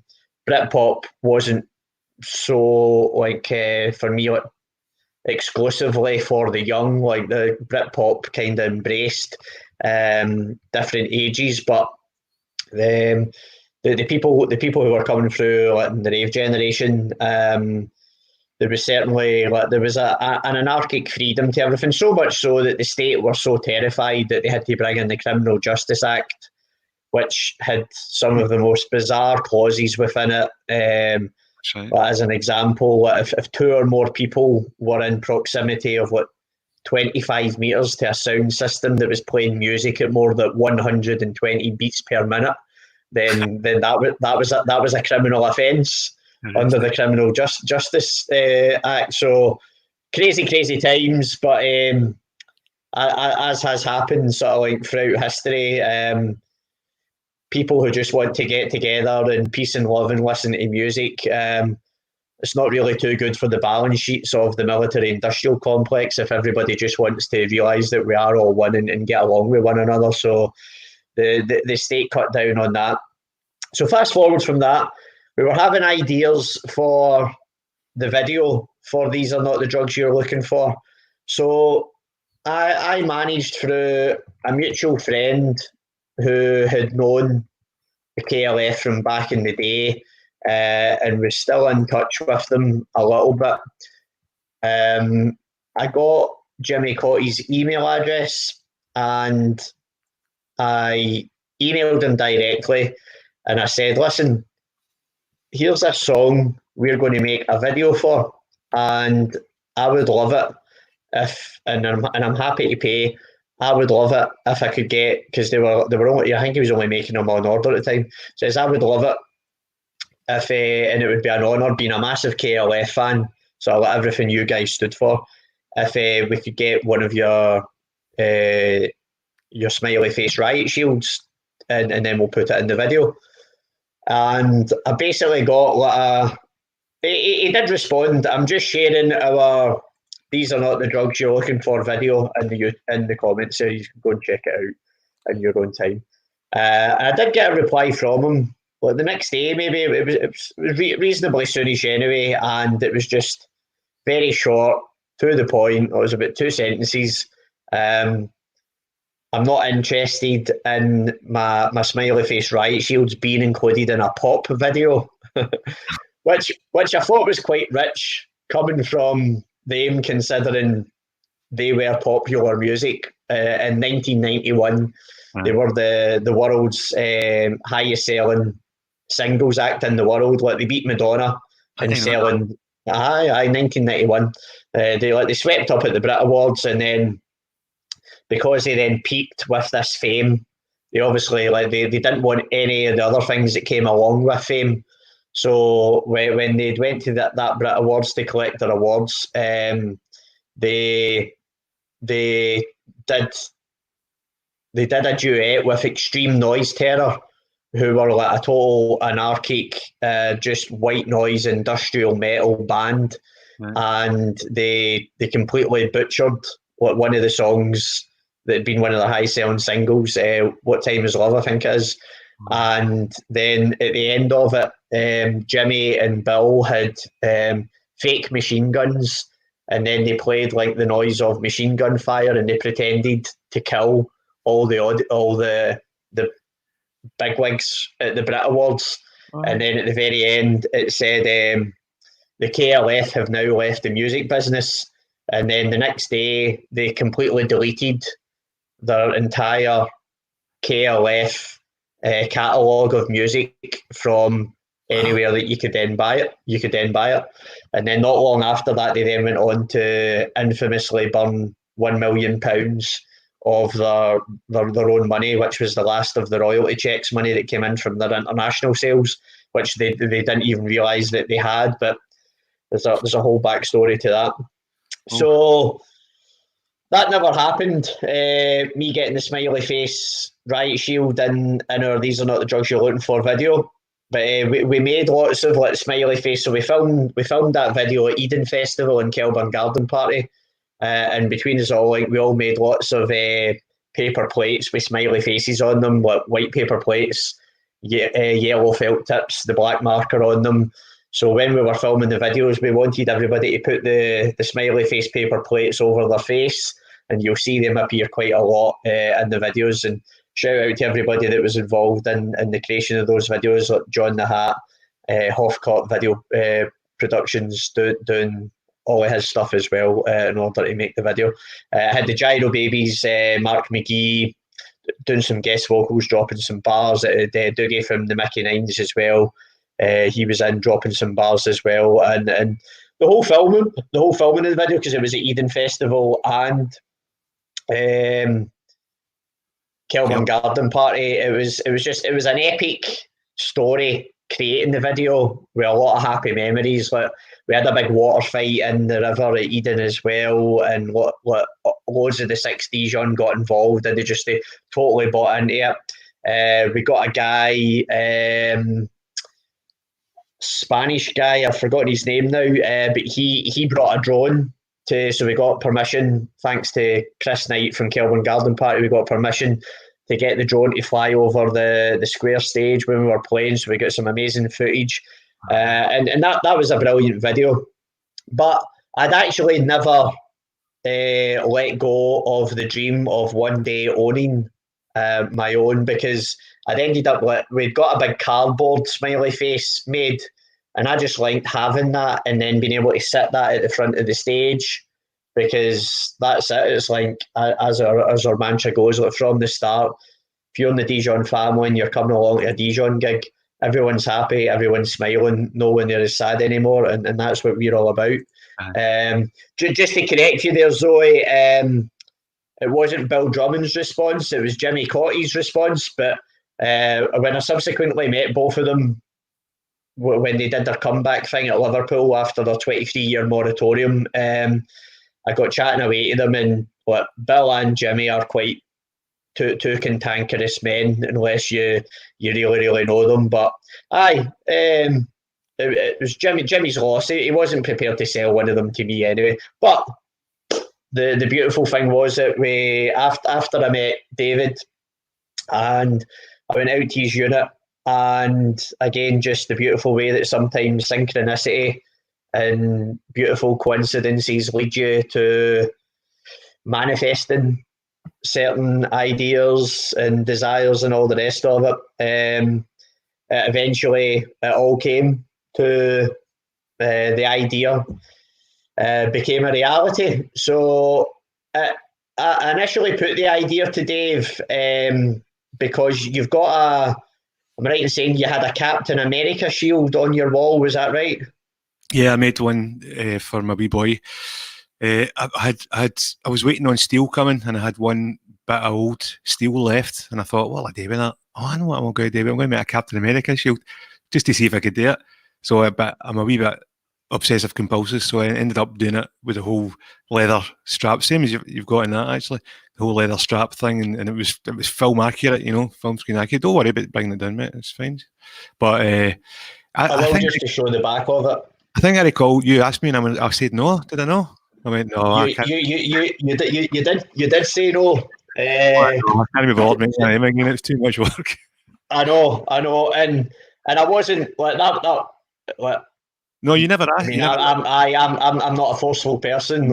If that's just I will ask a question and completely respect what someone's reply is to that question. So, but you stuck it in my mind at that point as well. That's it. I was like, I should make one of them. I'd planted the seed in your consciousness and just left it to germinate for a wee bit. But yeah, I mean, I love and admire all of your work, like your hand pans, the playing of your hand pans, the beautiful wee wands that you'd made as well out of drumsticks, and then I was admiring your son Noah's Captain America shield up on the wall. So the seed was then planted, and then without me knowing, you then started to get to work on a piece of metal. That's it. That's a fella. And that was the beginning of the piece of metal. It's funny how there's a guy I play football with who was my bass player in my band years ago, Paul, and he runs a sheet metal company. And I just says to him in the off chance when I was playing football, I says, look, a boy said to me about making a shield. Have you got any aluminium? Because I usually, you felt the Captain America shield, and it was solid, like steel could take it. Whereas it's aluminium. So he had aluminium, and he said, I'll drop a wee bit after you. So that's what started it. Right, okay. So what's his name? Paul Kelly. Paul Kelly. Yeah. Thanks very much, Paul, for being part of this wonderful project. I didn't know that part of the story. No. So you then got in touch with me anyway and basically said that you had a surprise for me, didn't you? Or it was through Davy Simpson. And so you asked me to come out. Obviously, I had a fair idea of what it was going to be, and I was completely made up, thinking if this is what I think it's going to be, then I'm fucking delighted. And I mean, people listening to this might just think, well, it's just a smiley face on a shield, but it's just for everything that it means to me, like the whole backstory, which I'm sharing most of as much as I can at the moment. And if you know our band, just like as symbolic as it is to have that as well, it really does mean so much to me. And also, like, even the sort of synchronicity when you look at, I mean, it's basically the sun. The smiley face is also the sun, isn't it? Like you look at the sun's round. Well, as in our perception, we perceive it to be round as we look at it, and it makes us smile. And smiley faces are yellow, and they do the same as well. Yep. So we went from, just bring up the graphic again. So it went from that. It then moved on a wee bit. You were then applying the finishing touches to it. Took me a couple of. It took me a wee while to get the proportions right. To try and get it so that it looked like a smiley face. The eyes were too narrow at first. I didn't do it right. Something's not right with this, and I couldn't work out what it was. And it was the fact that the eyes just weren't long enough. So that's me elongating the eyes there. Right. Okay. Can you remember what the specific? I was an artist when I was younger. I don't dabble as much anymore, but like in terms of colours, you've got like Mars Black and Titanium White and Burnt Sienna and stuff like that. Can you remember the tone of the yellow? It was sun yellow. Sun yellow. Sun yellow. Yep. There you go. It was meant to be as well. So we went from that, and then I was invited out, and we had an amazing day. Everybody came round, and we had a handover ceremony. So that was me when I came out, and is that the back of another handpan just behind you over my right shoulder? Or was that another shield? No, that's the back of the handpan, aye. Yeah, that's the top of the handpan. The back of the handpan. Yeah. And we had also been talking about putting a specific inscription. Now, for those who have been regular viewers of the show, you'll know that usually every show I say that the 23 podcast show is sponsored by Dr. Timothy Leary, Think for Yourself and Question Authority. And Dr. Timothy Leary has a very famous quote about finding the others. And without going through the whole quote, it's really the essence of it is people don't come into your life by coincidence. There's a reason for it. Trust your instincts. Like if you want to ask that person next to you, well, what do you think deja vu is for? You know, like we're all here to explore and expand our consciousness. Consciousness. As Bill Hicks says, we're the facilitators of our own creative evolution. If you want to learn something, you might need to ask somebody to learn from them, whatever it might be. So whatever it is inside you that you need to get out, anything repressed can depress. So in terms of exploring things and becoming somebody who just has more life experiences, then you need to be someone who asks questions and challenges your way of thinking. And as Frank Zappa said, your mind is like a parachute; it only works when it's open. So David knew obviously how big a fan I was of Timothy Leary. So on the back of it, It's got the bits there for my hand, so I can actually wear it as a proper shield. A big smiley Spartan.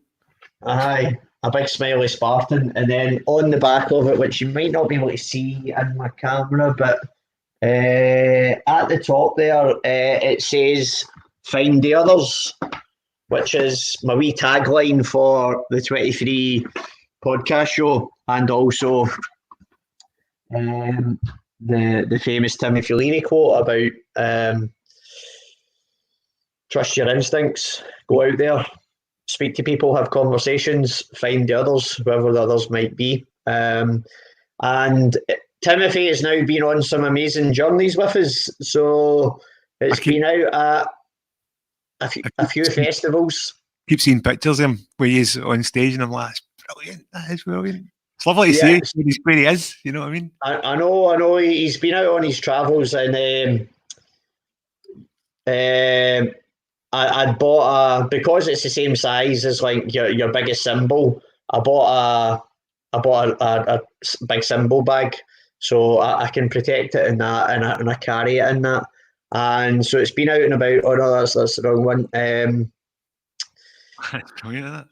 So last year it made a couple of it. Well, it made a few appearances last year. I was at either playing, working, or just going as a punter to 20 festivals over successive weekends. Every weekend from Liverpool Sound City at the beginning of May as a punter, right through to Lindisfarne Festival.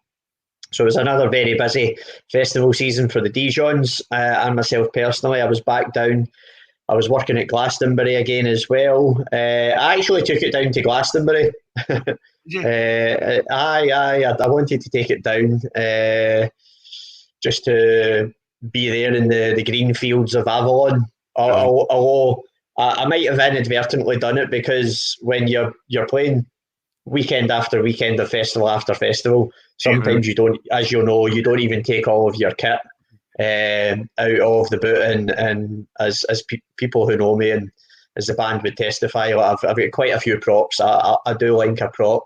So that picture there that we had up, that was at the front of the stage. So I'll come on, and then I put it at the front of the stage, so it's there, it's front and centre, everybody can see it. It's like our Dijon smiley face third eye, and then it sits there, and then that's just projecting out a nice wee happy image before we get to playing that song. And that was at the World Fair Trade Gathering in the Usher Hall in Edinburgh. That's awesome. So that was a great day. Miracle Glass Company were headlining that. Shout out to all the Fair Trade Gathering team who were there. That might be a Stuart Westwood photograph he was taking, and also Tommy Slack is going to be a future guest on the show as well, with Derek Mackay from the Ouija Abroad team. So that was a brilliant one. Then for the Neilston 6 Dijon, they'll know all about getting up to Belladrum. So we were up at Belladrum again last year. This year would have been our 5th year in a row playing Belladrum, and we were on the main stage again. And last year we were talking about spaceships. So last year's Belladrum was Belladrum is a space theme every year. So somebody had made that amazing spaceship there on poles that they were carrying about. And when I was out crowd surfing, I ended up crowd surfing right towards it. So there's a bit where it actually looks as if I'm riding on the spaceship in the crowd. So that was a cool picture. Mm-hmm. So what we decided to do is we usually have a walk-on song at Belladrum. In 2017, that was the 50th anniversary of the first Summer of Love in 1967. So our walk-on song that year was the Beatles' All You Need Is Love. We had some people who had a big yellow submarine, and they were dressed as Sgt. Pepper Beatles, and they came on stage with us, and we all had a lovely big All You Need Is Love sing-along at the start. So because it was a space theme this year, and also, but going back again, just to a nod to the history of coming from the rave generation, and also the tragic news of Keith Flint from The Prodigy sadly taking his own life. We decided to have our walk-on song last year as Prodigy's Out of Space.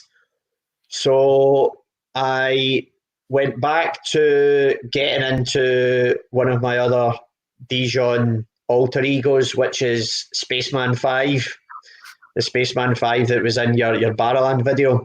It's brilliant. And we also had a couple of lovely women, Katie Ann Bellis and her pal, who are in a kind of like a sort of theatrical production company, and they were dressed as aliens, and they were just walking about Bella all weekend dressed as aliens that you can see behind me. That's so awesome. We started off, I walked out with Timothy, the shield in front of me, and the aliens then came out with me, and then we were playing Prodigy Out of Space, and then obviously then it really kicks in, and then we just had a really cool dance off. And then once I got out of that, because it was absolutely scorching, we were told when we came off that at that time, like, we usually play 4 to 4:50 on a Saturday afternoon, so we don't clash with any of the big headliners or anything. And our numbers have just grown from like filling the Hot House tent just under 2,000, whatever that was, year one, 9,000 at this garden stage, to 11,000, to then we played in front of 15,000. Oh, it's a great pick, isn't it? That's a belter. I know, and we came off stage and we were told that was the biggest, up to that point, it was the biggest ever main stage crowd Belladrum Tartan Heart Festival had ever had in its like 15 odd years history. So that was a major milestone, and just such a happy moment. And what did that feel like? What did that feel like looking at into all this a sea of people like that? That must have been... Well, if there are pictures from the other side. I mean, I've just got the biggest cheeser on my face, because that was right at the very end. So I think we'd finished again with These Are Not the Drugs You're Looking For, and I'd went out. The reason I'm holding my Disco Crash helmet is because I wear that when I go out crowd surfing to protect myself. I've seen that. And I'd been out, and then I'd managed to get all the way back, and it was just when I got back, right almost at the end of the song, that as I got back, I'm basically standing on the security barrier there. Shout out to Big Chick Sterling and his big pal. The two of them were holding me up to keep me balanced there just as I was standing. And it's an almost indescribable feeling, really. I mean, it's just pure joy. Yeah. Just pure joy and pure happiness, and in its purest form. It's like, it's such a high. It's higher than, I mean, I've had multiple experiences with alcohol and various different drugs. Those days are long gone behind me now, anyway. But it's just like one of the greatest natural highs that you can have. And thank you to all the Dijon family who were there, and all the Nielsen 6 Dijon who were there as well. And if you were a millionaire, you couldn't buy that experience, could you? You couldn't buy that. You're right. You're totally right. And I once heard a phrase. I can't even remember who or where I read it. It was by a musician or something like that, like 10 years and years ago. But they said, wealth is of the heart and mind, not of the pocket. And when you have experiences like that, like those are just, it's memories like that are not at the moment, for all the circumstances, getting too down about losing festival season, because I really am a person that lives for my festivals. But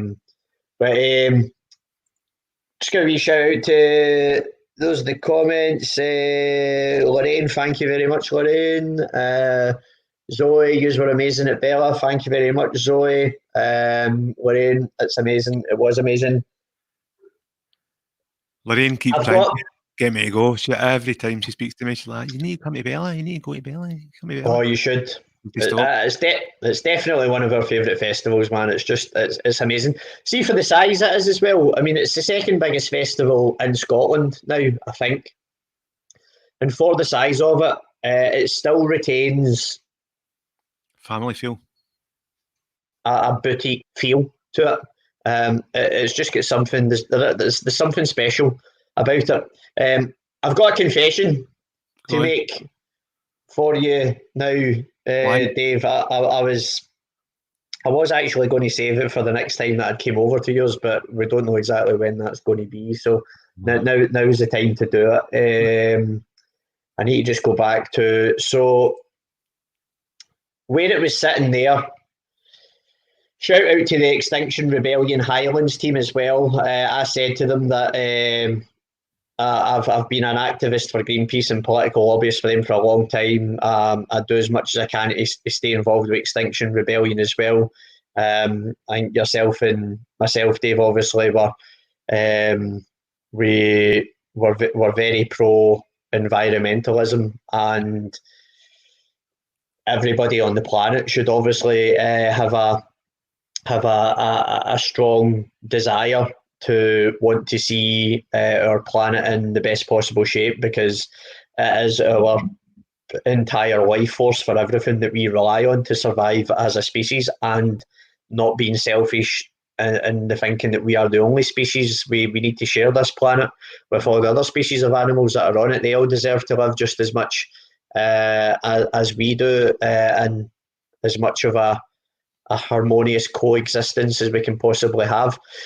But where I positioned the smiley face, as you can imagine, we can talk about sound frequencies and sound waves. We already have, but you know that sound waves will travel and there will be vibration. Now, the drop off from that stage down onto the ground, where they've got the track that the TV cameras are on, that they're filming it on, right. It's maybe a good 3 meters. Right. So what happened is, when I was just away, like doing my thing or whatever it was I was doing, Timothy fell off the stage. Now you can see there's a slight bevel there. He's landed quite well though. He did land quite well. So he landed right on it, and it just like perfectly like that, and it's flattened a bit of it, right? Is that not quite good for sitting it down now, though, on stage? It is, because it's now got its own natural standing horizontal bit to sit on. But I was thinking to myself, like, I consider Timothy to be its own entity now. It's its own. Timothy is a sentient being, as far as I'm concerned, with all the high magic that's been imported into it. Right. And metaphorically speaking, like, nobody's perfect in any way. The only thing that our species and people are perfect at is being imperfect.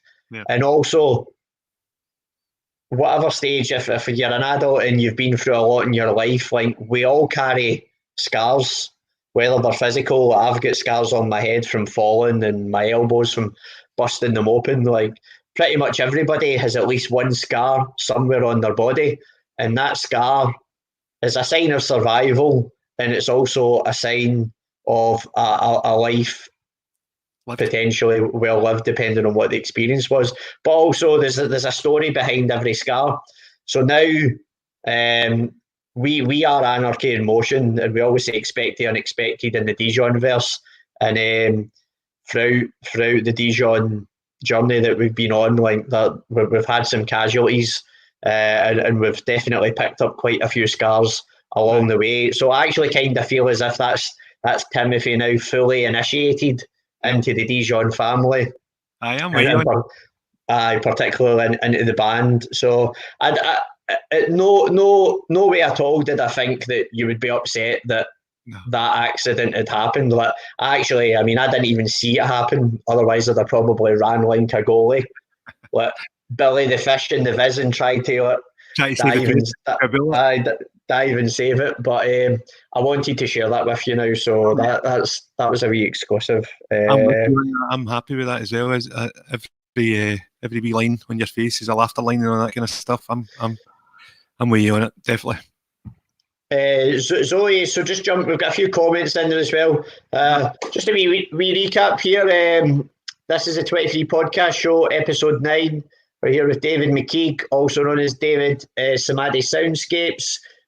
We've had quite a few comments coming in, so whilst we're here, I'm just going to share David's website again. You can go on and check out his stuff on there. We do also have another video lined up, which is David playing his handpan again in the Barrowland Ballroom for the 23 podcast show last April. The second video we're going to show is an incredible collaboration that he did with one of my favourite MCs and one of the greatest hip-hop MCs of all time in Scotland, David Blairr, the freestyle master. Shout out David Blairr if you're on. Amazing. Him and Steg G were in. We did an interview with them talking about one of their albums that air in between. Steg and the freestyle master are going to be future guests on the show as well. And then just off the cuff, we did this freestyle. So we'll play that video in a second. We'll just go through the comments. So there's Zoe was saying she's never been. Zoe, if you can get, I know you love a festival. We always meet up together. You're part of my Glastonbury family as well. An important part of that. I love hanging out with all you, meeting all you guys down there and hanging out with you down there.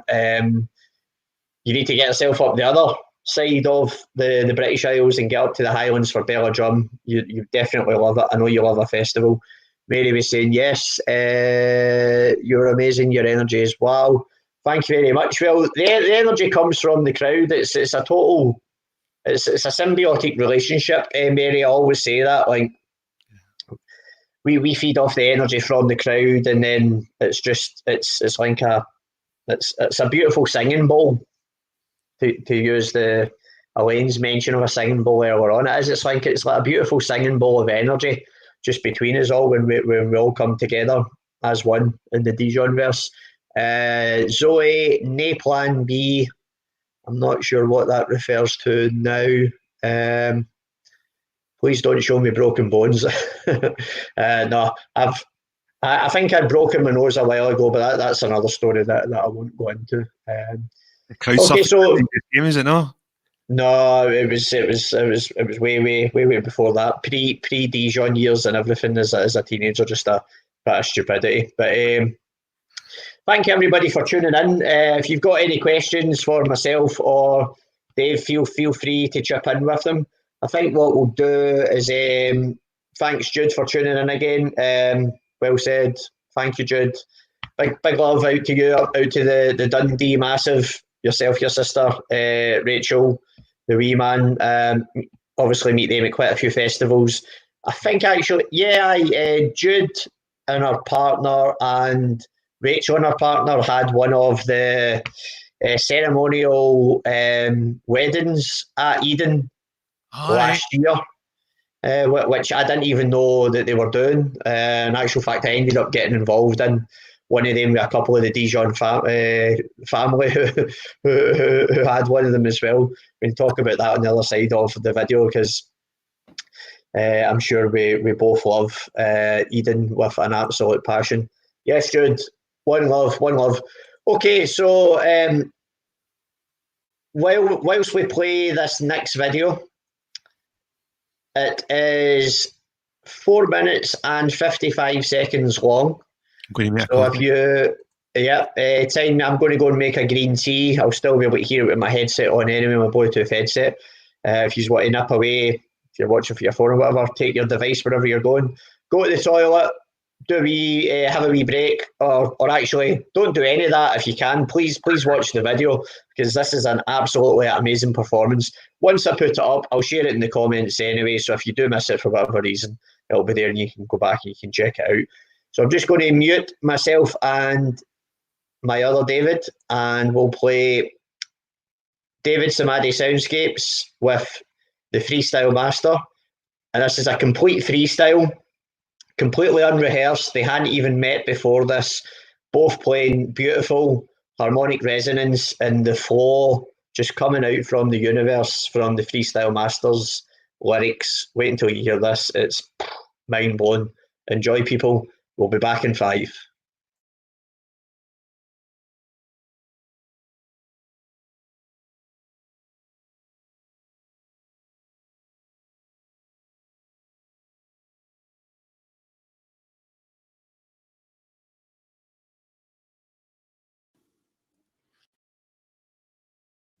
Yes, indeed. The 23 podcast show. Freestyle Master, aka David. David SamadhiSoundScapes. Yes, indeed. Let's see where we can take this, man. All freestyle. This man's doing it. I'm doing it with words. Try and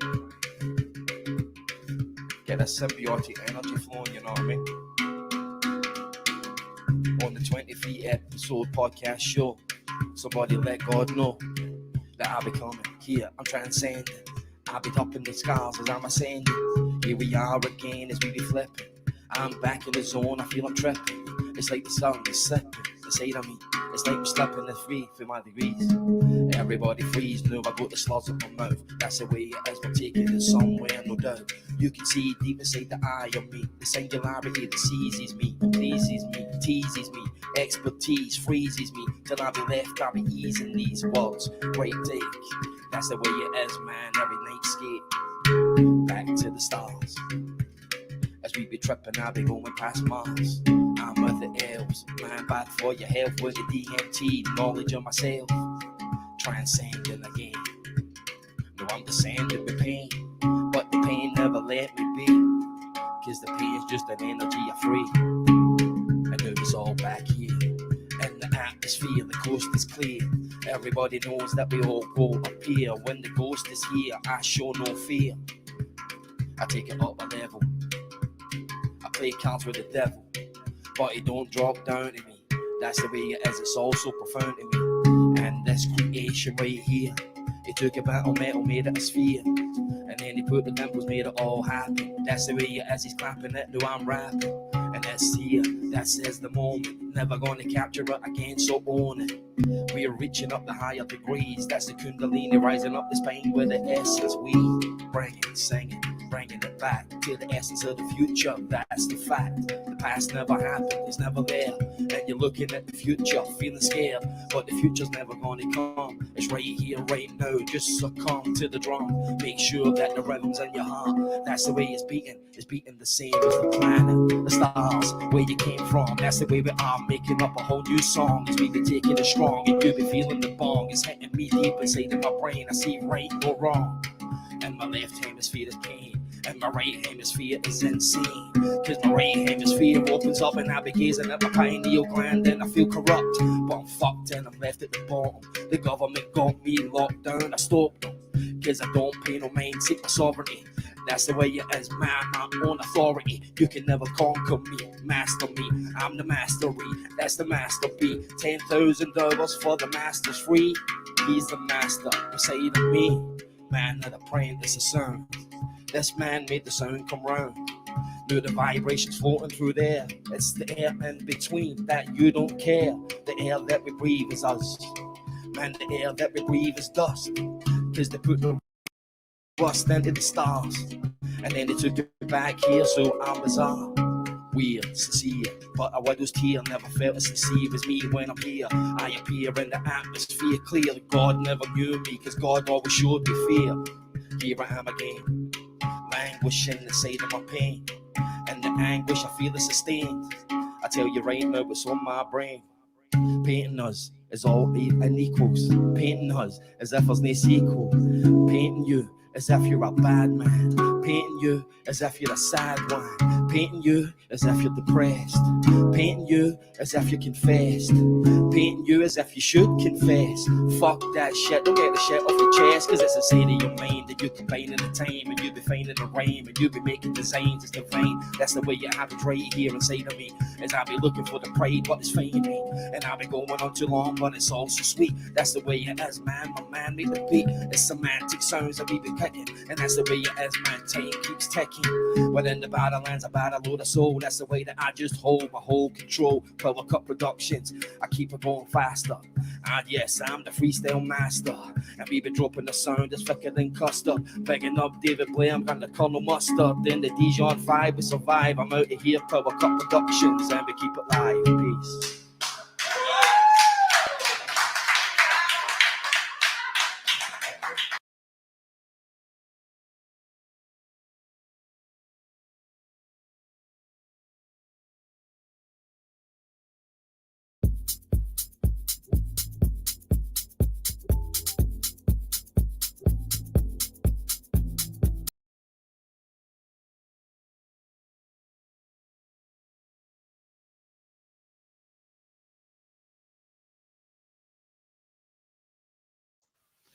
And we're back.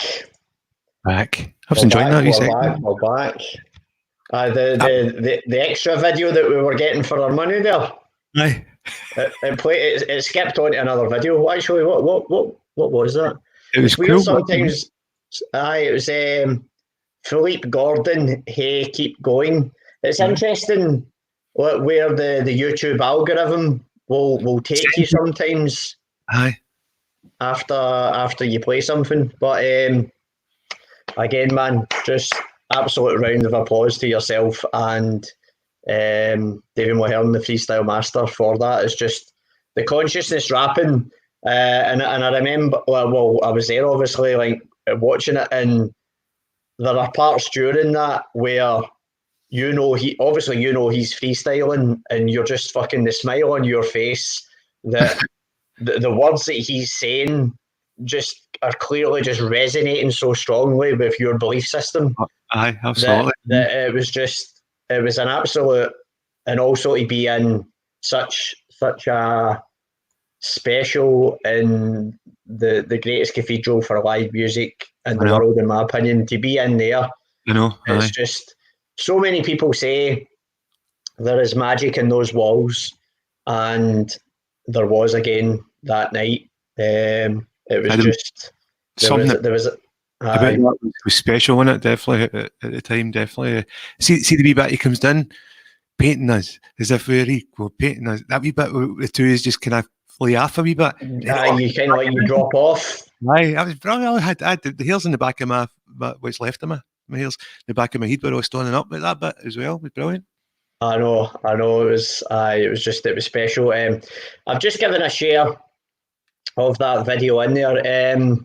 We've got a lot of people on here from Facebook. I think Raimundo's on Twitch. We might have some people on the YouTube as well. But I mean, if you can do us a favour, I'm just going to give, trying to get our subscriber numbers up just now. Link our YouTube channel. It's like youtube.com/channel/ and then it's a whole load of jumbled up letters and all the rest of it.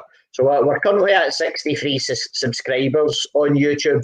Once you reach 100 subscribers on YouTube, then they'll actually let you change your URL. So I'll then be able to claim youtube.com/23universe, and that would be quite handy just for quite a number of reasons.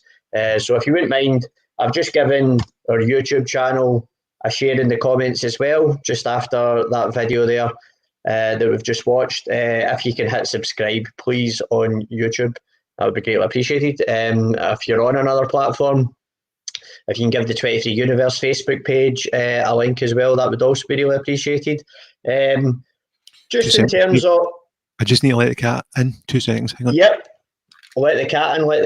Okay, well, I was just about to say, on the 23 podcast show, we're here. We're on lockdown. It's given us an opportunity to connect with people out there, connect with the people who are coming in to watch the podcast show, for me to connect with people like David that I know, and creatives and musicians, and promote and share what they do. Steg G and the Freestyle Master have been knocking out some of the best hip hop in Scotland for years and years, decades plus now, actually. So there's their last two albums, Steg's a little wider project. His last one was The Air In Between, which was done with the Glasgow Barons classical company, and it had also MC Solarai, Dave Hook from Stanley Odd at CCTV, at Empress. It was just an all-star cast that were on that. It's a bit of a concept album as well, so I'm going to share the Spotify link for The Air In Between in the comments too. If you give that, check that out also. That night that we had the Freestyle Master and the Stegan, we're doing an interview with them about that.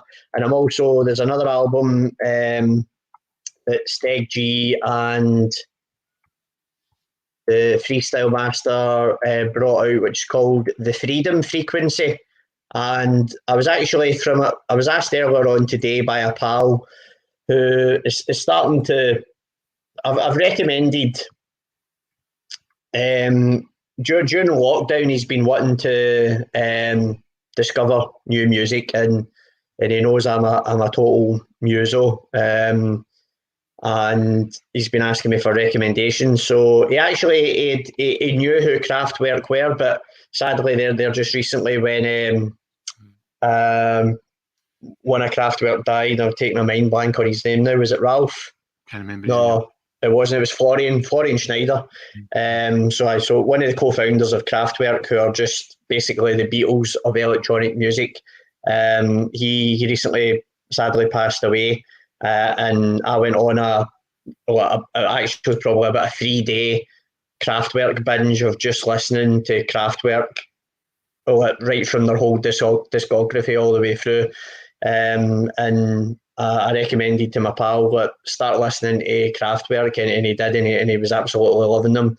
Similarly, he doesn't know a lot of Nine Inch Nails. 9 Inch Nails have just brought out, 9 Inch, Trent Reznor with Atticus Ross, who he's done a lot of movie soundtracks for, including The Social Network, which they won an Oscar for.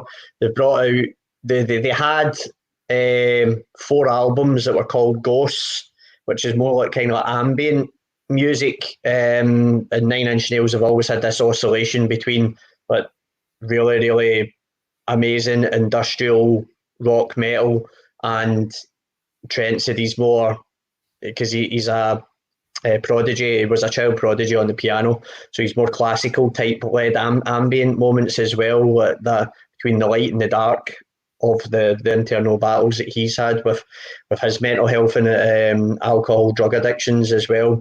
But they've just brought out 2 new updated Ghosts, 5 and 6, and they're amazing. I would check them out. But it was also, Sean was asking me about hip hop, who would you recommend? So I said possibly one of my favourite hip hop albums, if not my most favourite hip hop album of all time, is Homegrown, Clyde built by Steg G and the Freestyle Master. It's called The Freedom Frequency, and I'm just about to drop that into the comments as well. There's a lot of really, really good consciousness rapping over some incredible production and beats from Steg, and a bit of a who's who on there as well. We had quite a few comments coming in for during your performance there, Dave. Whilst we're away getting, did you get a tea? Coffee. You got a coffee? Nah. I got a green tea. Gives a wee cheers up to the camera. Cheers, mate. Cheers, mate. Great to see you, man. Great to see you. You know, electronically. Jude was loving it. Quite right too. Ramundo had said, I thought I was subscribed on the tube, but wasn't, just rectified it. Cheers, mate. Zoe, MC Solarai, thumbs up. Yes, definitely. Didn't he play Lindisfarne Festival last year? He did. Yep. Solarai and Harvey Keitel, he's DJ. They were there. And also there was a performance over in one of the tents of The Air In Between. So Empress and CCTV, Steg and the Freestyle Master were there. They did that, but I don't think they were able to. All of them were able to stick around for too long. So check out those albums. I've just dropped them there in the comments. Similarly, like if you're on unless you're key working, then obviously you're still key working, and thank you for doing what you're doing and keep up the great work. A lot of people are in lockdown, have been using lockdown to probably discover and listen to a lot more music than they maybe have done. I know music's been my therapy that's been getting me through this. If there's anything that you want to give a shout out and recommend, anything that's been amazing, any new releases, we're all about sharing creativity in the 23 Podcast Show. Drop in the comments, let us know what you're listening to. How about, Dave, we switch from the handpan back to the guitar and have another wee song from you? Sure, mate. Yep. Okay, we'll do one that's not quite as depressing as the last one. Because along with my green tea, I went and got a couple of biscuits, so I'll mute myself and eat my biscuits whilst you play. Okay. We're going to have another original song here from Davey. Enjoy. Thanks, Davey. This one is about just how everything gets taken off you. You know, your tax, and you get fined for driving at 31 mile an hour in the 30 zone, and you're fined for putting your bins out on a Tuesday and the ring day, whatever it is. But what it's really saying is that it doesn't really matter, because you're happy. Just what we've been talking about earlier on with David. Everything's all right because you're happy. So this is called Take.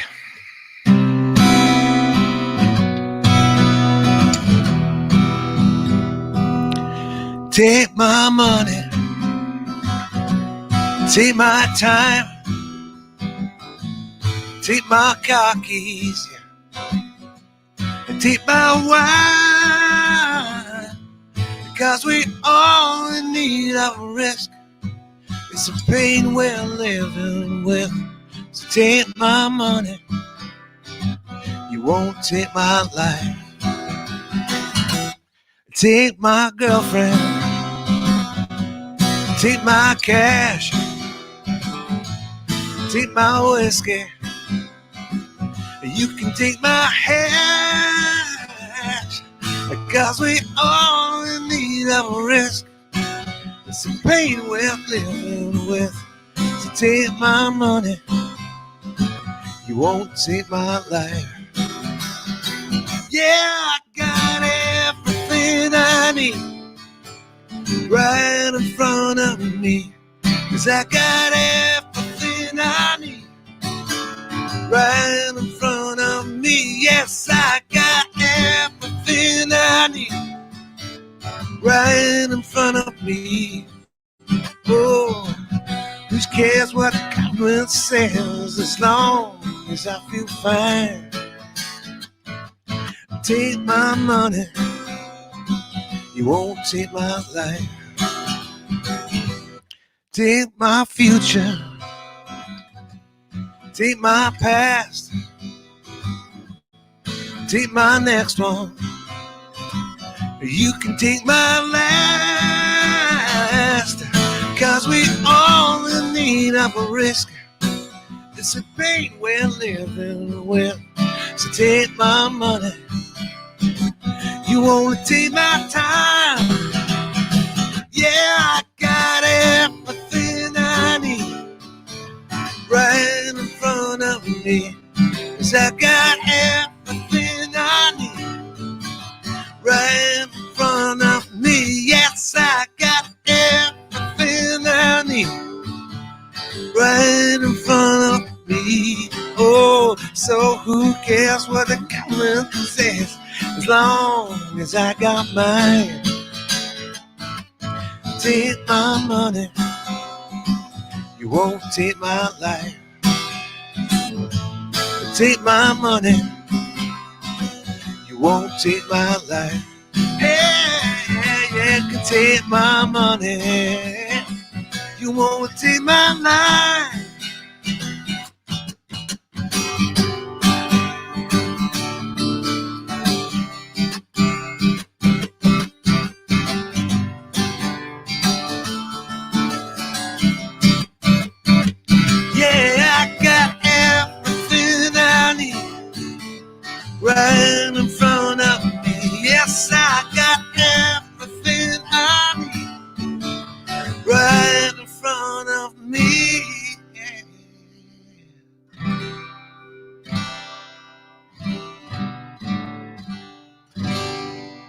was meant to put a finish on that. I didn't. It just woo! Well played, my man. Yeah, I like that as well. I've got everything I need. Kind of just going back to what I was saying there earlier on about wealth is of the heart and mind, not of the pocket. This whole lockdown's definitely been a reset for so many reasons, isn't it? I mean, like obviously we are missing the things that we can go out, or we used to go out and do, go to restaurants, socialising with friends, going to concerts and stuff like that, and buying gig tickets and stuff like that. But I mean, other than the essentials, it's really stripped it back to the basics, really, of just what are the most important things that people really need. Right. I mean, you think how much all the shit you used to do, you know, that you always kind of knew it wasn't really important, but you went through this, you had to do it because that's what you done. But you now realise that, you didn't need to do half of that. You didn't need to go out and spend money on things that you didn't need, because that was what you done on a Saturday afternoon with the kids or whatever it was. You went out, or you ordered stuff online to arrive for the next week because you needed to get that done, and all the I mean, that thing about working to live instead of living to work, rather than working to live, where you're earning money to spend on stuff that you don't need to impress people that you don't like. That whole thing. I know. All that bullshit, you don't need it, and what's really important in your life is relationship and love. That's the thing in it. That's what holds everything together. Without that, we're all fucked. Yeah. This is true. So as Ollie was just saying there, hugging your mates. Yes, definitely. I've been the Barras Market and the Barrowland Ballroom just due to the large gatherings over 500 rule. So we shut before the lockdown was official. So I think I'm now in my 9th week of mostly being in isolation, except leaving for the essentials and exercise. And I've went past the window now of what really, really missing physical contact with just another human being, like a hug with a pal, whoever. I've properly been through the 5 stages of the grieving process with this, and the sort of like the traditional model, the shock, the bargaining, the anger. April was a depressed write-off of a month for me until I realised that I had to pull myself out of that by creativity and just doing something that would keep me creative and active, and also directly allow me to start reconnecting and connecting with people, which is why I brought the podcast show out of hibernation. So thank you everybody for tuning in, because this has been a massive help for me in improving my mental health from being way down last month to now being in like a nice, creative, happy, productive wee bubble, doing what I'm doing. But definitely after this, Zoe, we'll all be hugging one another close to death. Zoe was also giving a shout out for the wind being our enemy at Lindisfarne. You're not wrong. Was it bad? It was Gale Force. We were the main stage band. A hole ripped in the Shorefield's main stage tent before we were due to go on. It just so happened that the hole was right over the sound desk, and obviously because it's just like a massive circus marquee tent, the sound desk isn't covered inside the tent because they're not assuming that the tent is going to rip at any point. I just happened to be right over that. So if it had then, along with that wind, if it had then started pushing it down, then the sound desk was fucked. So they had to take an executive decision, and when a space of 40 minutes, we had to get all of our stuff from the main stage to the Viking brew house, and then we all got packed into that like sardines in a tin. But everybody done their best to pack in, and it was still an amazing gig. Moan the Wind, Mon the wind, mon the wind. There's Gavin saying some very sound advice. Family, friendships, that's the true wealth. Yeah, you're right, mate. Aye, main stage fucker. It was a fucker, Zoe. The wind, the wind, the wind. Aye, it was bad. I wonder if I've got. I might have some pictures actually of us packed into that Lindisfarne. So, have you been to Lindisfarne Festival? No. I do fancy that as well. Actually, I'm sure I spoke to somebody, but I can't remember what the outcome was either. I can't remember what was said in an email. There was an email with somebody back and forth, but I don't remember what it was. So outside of festivals that you've played, what other festivals have you been to? None. That was the first festival I'd ever been to. Was the one that I played, the Eden. That was my first festival ever. I'd always promised myself, like, this will sound stupid, right, to a few people, because I know we all love music and stuff, but I had a wee thing where I promised myself that I wasn't going to a festival unless I was playing it. Okay. It was an actual thing. And then when I finally got to go to a festival and I was playing it, I thought, right, that's it. I can go to any festival that I want to go to now. Because I did fancy Turners, but there was this thing, I'd said it since I was about 19. I remember saying, right, I'm not going to a festival. That was my rule. I'll get to a festival. I want to go to a festival, but I'm only going if I'm going to play it. So I had to somehow manifest playing at a festival in order to get to it, you know. Right. 20 years later, it would be through all that stuff. Or 20 or more than that, actually. But so now that I've broke my duck for the last couple of years with doing some festivals, I'd like to get to a few, you know. But I'm not great at camping. I'm not a big camper. Get out to some more. Do you not like camping, no? Not particularly. I like a nice comfy bed. I like a duvet. Well, I mean, I take a duvet. You've got to.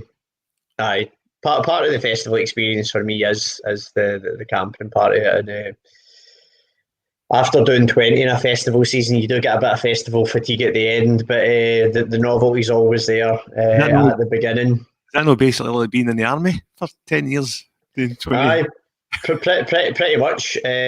Zoe was saying it was, bro. Zoe, you'll be pleased to know. Then they all headed over. That's right, Elvana. Elvis mixed with Nirvana was on, so they managed to get the main stage open after that. Well, I've got some Lindisfarne pictures for you, Zoe.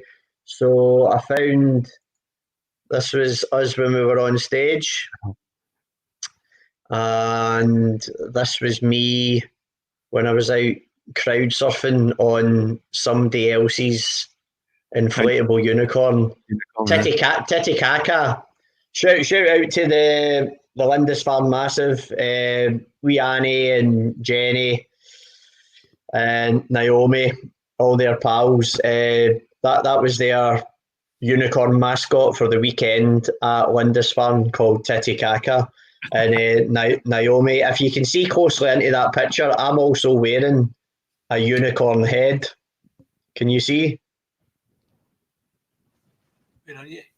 Oh, right, no, I see it. Right, I see you. So that's my hand pointing out. I was pole dancing. I was actually pole dancing until the inflatable unicorn. So I crowd surfed out to that pole. Then I was pole dancing with a unicorn head on my head that Naomi had given me. That was another epic weekend. And I mean, shout out to Eden Festival. I think we've maybe played like 8 times or something, up to like the 10th birthday party there. I absolutely love Eden with every atom in my body. This was a picture of me with the Devorgilla main stage out on my inflatable unicorn. It's brilliant, isn't it? Aye, with your helmet on. Aye, with my disco helmet on, and the wooden shrooms that they build there, the Liberty caps. So what's your? Let us know in the comments. Are you an Edenite? Let us know. Where's your favourite festival? What's your favourite part of Eden, Dave? I don't think I've got a favourite part of it, to be honest with you. I like that. I like the whole vibe of it, just everything, just walking about. Not necessarily seeing bands and stuff like that. I just like walking about and looking at people and seeing what everybody's up to and just kind of wandering into conversations and away again.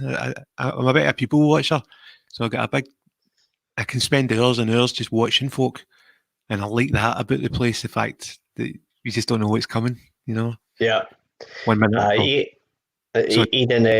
Eden's great for that. There's so many parts of Eden that I love. With and shout out to all the Melodrome stage family. We've played theirs a few times. I think we'd played Rabbie's Tavern back in the day.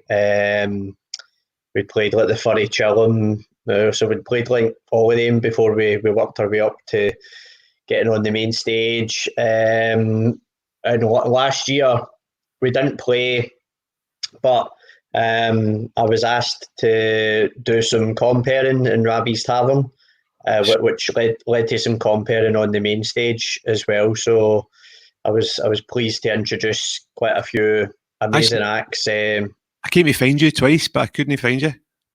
I know we were. Well, I was technically working, so it was just like whilst we had a good team, like me and Davey and who else was doing? Stephen Scott, Stephen Watt doing some intros as well in Rabbie's Tavern. Shout out to like Chris Blackmore and Diamond and Big Connor and the sound and everybody there. I know I'm missing names out, but Rabbie's Tavern is I quit drinking alcohol 11 years, 1 month, and 16 days ago, and Rabbie's Tavern is still for me my favourite pub in the world. A wee temporary pop-up pub. With live music in there, and they've got the other, what's the other wee bit at the back of the wee Timorous Beastie stage, I think it was called, was it? As you go in the back, or the deal in Exciseman. There's a couple of bits in it that you can play in Rabbie's Tavern. So we were trying over it, like we'd agreed that we were going to try and meet up before it, but because I had to get in and be introducing people, I was just constantly on the move. That schedule of having to keep an eye on when people were finishing, all the rest of it, and then something happened. I think maybe like one of the Compares MCs didn't turn up for the main stage, so I then get roped into introducing there. So at certain points, I was basically introducing in Rabbie's and then running out the back crew roads out to the back of the main stage to then go onto the main stage and introduce somebody on there. And then I wasn't even really, the downside to that was I wasn't getting a chance to enjoy everybody's full sets and stuff like that. But I had committed to doing it, and it was an honour for me, like with Eden being such a big part of our Dijon history and a festival so close to my heart. It was an honour to be involved in it at that level as well. Aye. So thanks very much to all the Rabbie's team. Jude was there, and I think I might have mentioned to you before we came on when we were backstage in the virtual green room. But looking at my upcoming guests, so we're going to try and get some of the Rabbie's Tavern Eden family together the weekend that Eden isn't on. So on Friday, the 12th of June, I'm going to have Chris Blackmore, George Campbell, and Stephen Scott from Rabbie's Tavern on the podcast show. And we'll try and get as much of the Eden Festival family online together. We'll just have a great night chatting about the festival, remembering all our happy memories, talking about what we're going to do next year, We'll have some live music. George plays under his moniker Jelvis Presley in the Contraband, right. And Stephen Scott, he's in Have Mercy Las Vegas, so he'll maybe play a wee tune with his wife Becca. Shout out to Beck and Stephen if you're watching tonight. Just flying up a few emojis there, yeah. All the emojis, all the love for Eden. Yeah, tune in on. Tell Rachel to be tuning in that night as well, Jude. Friday the 12th of June, we're going to have a 23 podcast show, Eden celebration. That's what we're going to do. Shout out to tomorrow night's guest as well. The one, the only, probably my favourite ever Scottish actor, Gavin Mitchell, also known as Bobby the Barman from Still Game. He's currently starring in a Netflix series called The Last Tsars. If you wanted to watch that, I'll drop the trailer for that in the comments. And Gav is just an absolute legend for the Glasgow music community. Massive supporter of us, massive supporter of other local acts as well. Gives us shout outs on if he's doing radio interviews and that kind of thing as well. And he's a guy who's just clearly got an absolute pure, unadulterated joy and passion for music, and it seeps out of every fibre of his being. And he's probably the biggest David Bowie fan I know as well. So his knowledge of Bowie, an absolute hero of mine, is an education every time I speak with him about Bowie. In actual fact, he got me a wee invite, a wee VIP to go and watch the David Bowie celebration gig, which had was comprised of quite a few people from Bowie's old bands, from Mike Garson on piano, who'd played with him more than anybody else, right through to like Kevin Armstrong on guitar, who played with him on the double session. The second part of the session was Dancing in the Streets with Mick Jagger, actually. Absolute beginners. I'm going to share that story. It's not a secret rock and roll anecdote about David Bowie, but it's absolutely one of the best rock and roll stories I've ever heard. So Zoe's saying, keep it coming, mate. Wait until you hear this Bowie story. This is first class. He's nae Nick Cave. You're right, he's no. I remember when Zoe, do you remember when Nick Cave came on to sing Where the Wild Roses Grow with Kylie Minogue at Glastonbury last year? So I was standing with a guy from Scotland that I knew, and he's not even like a big fan, a big music fan, which is the interesting thing about Glastonbury. Like some of the Greenpeace volunteers, some of them aren't even like big music fans. Like they're like, I don't even know who's headlining. They just go for the Glastonbury experience. Mm-hmm. So standing watching Kylie in the Sunday afternoon Legends slot, and Nick Cave walks on, who at the time was living in Brighton, I believe. And then this Scottish guy, the non-music lover, he goes that to me, like, and quite loud, so everybody, we were packed, like everybody round about us heard it. And he went, what the fuck's Bobby the Barman doing on stage with Kylie Minogue? I seen that meme after that. There was people sharing. I know. And doing that. It was in the Daily Record, and it was in Glasgow Live, all the rest of it. Mary's saying there, I've heard you say about the green room. Can I ask what is the green room and what goes on in it? Well, in a real green room, you've probably heard a few rock and roll anecdotes in your time, Mary. The green room is just it's normally not even green. The green room is just a name that's been given to a backstage area where a band or an artist or whoever, TV personalities, before they go on a show, they'll sit. It probably comes from the BBC, actually. Like maybe like when guests were going on Wogan, when they'd be sitting backstage waiting for their turn to come on. It was probably that was it. It was just called the green room. But usually, what you find in a rock and roll band backstage in a green room is that's usually where some of the naughty business is going down, either before or after the gig. So the way the StreamYard software is set up, we have an electronic green room where David and I are both off screen before we go live at 9, and all the other guests.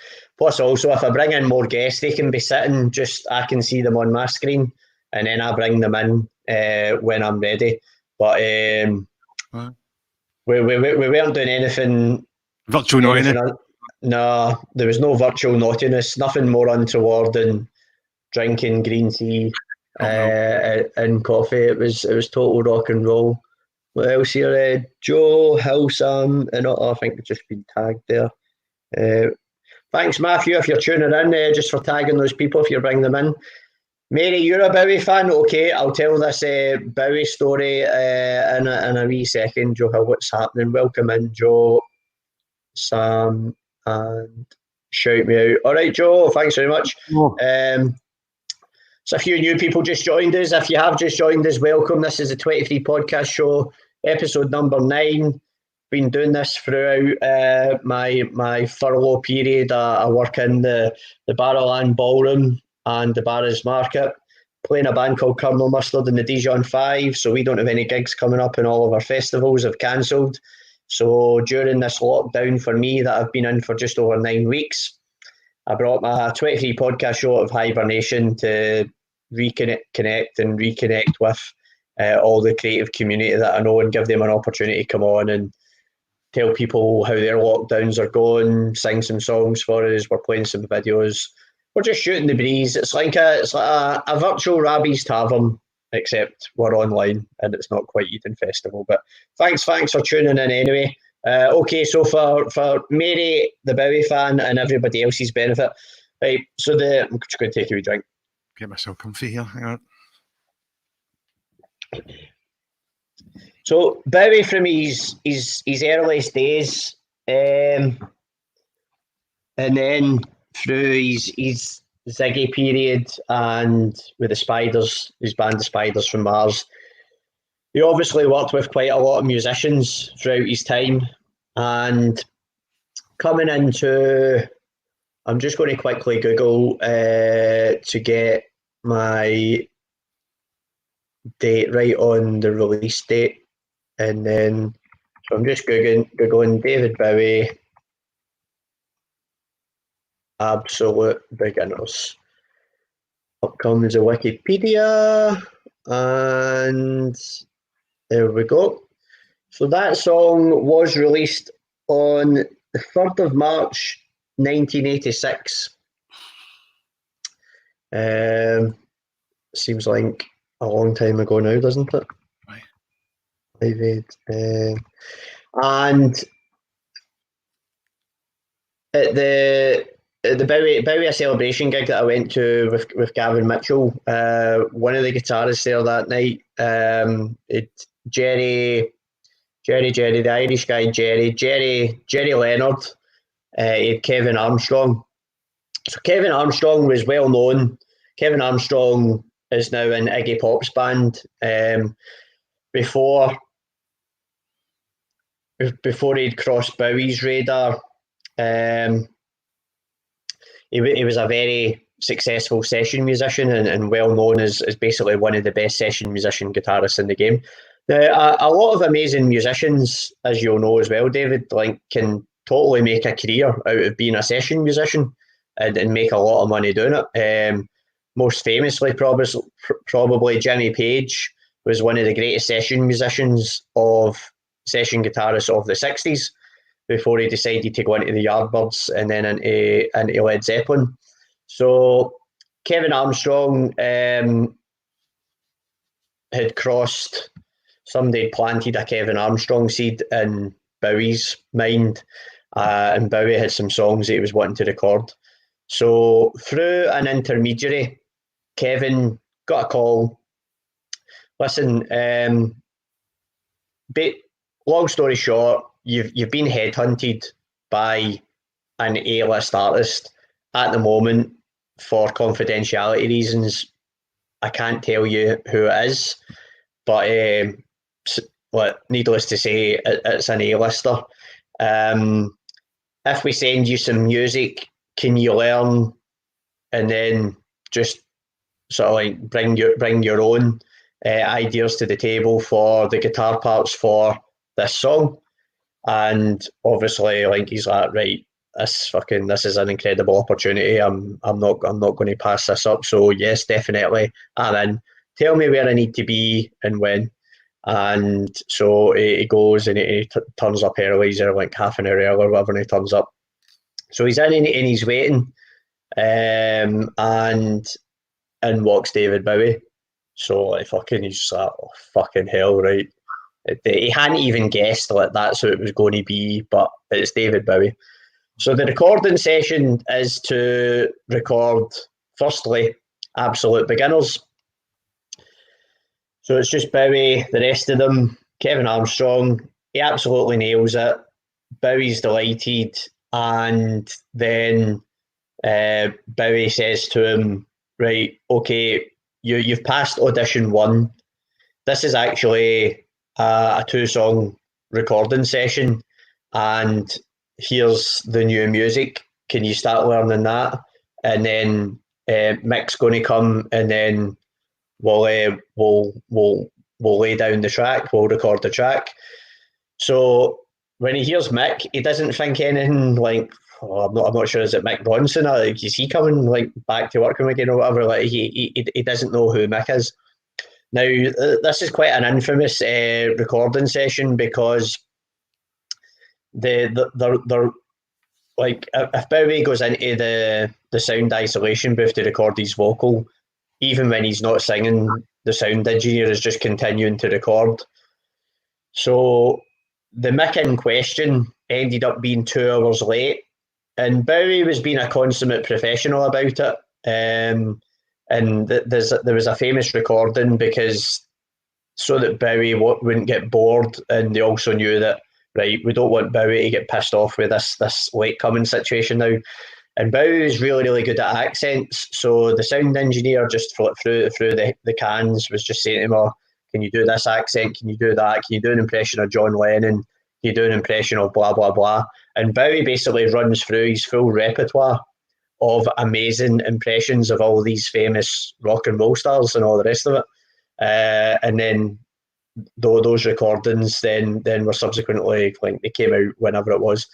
So anyway, 2 hours later, after he's initially supposed to arrive, Kevin's had plenty of time to practice now, and he's got his parts down that he's going to record. And then 2 hours later, who then swans into the recording studio but Mick fucking Jagger? And this is the recording session for Dancing in the Streets as well. So from a completely anonymous request to come and record some guitar parts with an anonymous musician, he then ends up playing the guitar on 2 of the biggest hits of the 80s, and then continued to just be his guitarist thereafter. So at the end of the Academy gig for the Bowie celebration, they had Bowie's bassist and drummer from Brooklyn as well that he worked with latterly on like the Heavin and Heavin and I've forgotten one of his other 90s tours anyway. And so Gavin ended up getting to know Kevin Armstrong, because the night in question, I'm just going to show you, go back, brings in the Barrowland Ballroom here. So the night that picture was taken at the Barrowland Ballroom, that was Saturday the 5th of March 2016. It's my birthday. Is it? Aye. Oh, well, there's a really cool thing happened that night. So that was the night that we headlined the Barrowland Ballroom for the second time. For the Yellowland gig, we completely filled it. 1900 we had in, along with the Gyro Babies, Jamie and Shuney, Have Mercy Las Vegas, and the Twistettes. and it was a phenomenal night. It was also the night that David Bowie was being posthumously inducted into the Barrowland Ballroom Hall of Fame, and the person receiving the Hall of Fame award on behalf of the David Bowie estate, because it was the first posthumous, they'd actually, like the Barrowland Hall of Fame team, Billy Coyle, shout out to everybody involved with that, they'd been trying to get David Bowie to accept or take receipt of the Hall of Fame award before he'd been dying from the cancer, and his cancer was incurable, obviously, for a period of time that it was a very closely guarded secret, because he released the album on the Friday, and then his death was announced, Black Star, and his death was announced on the Monday. I think it was 6th of January 2016. Could be wrong with the dates there.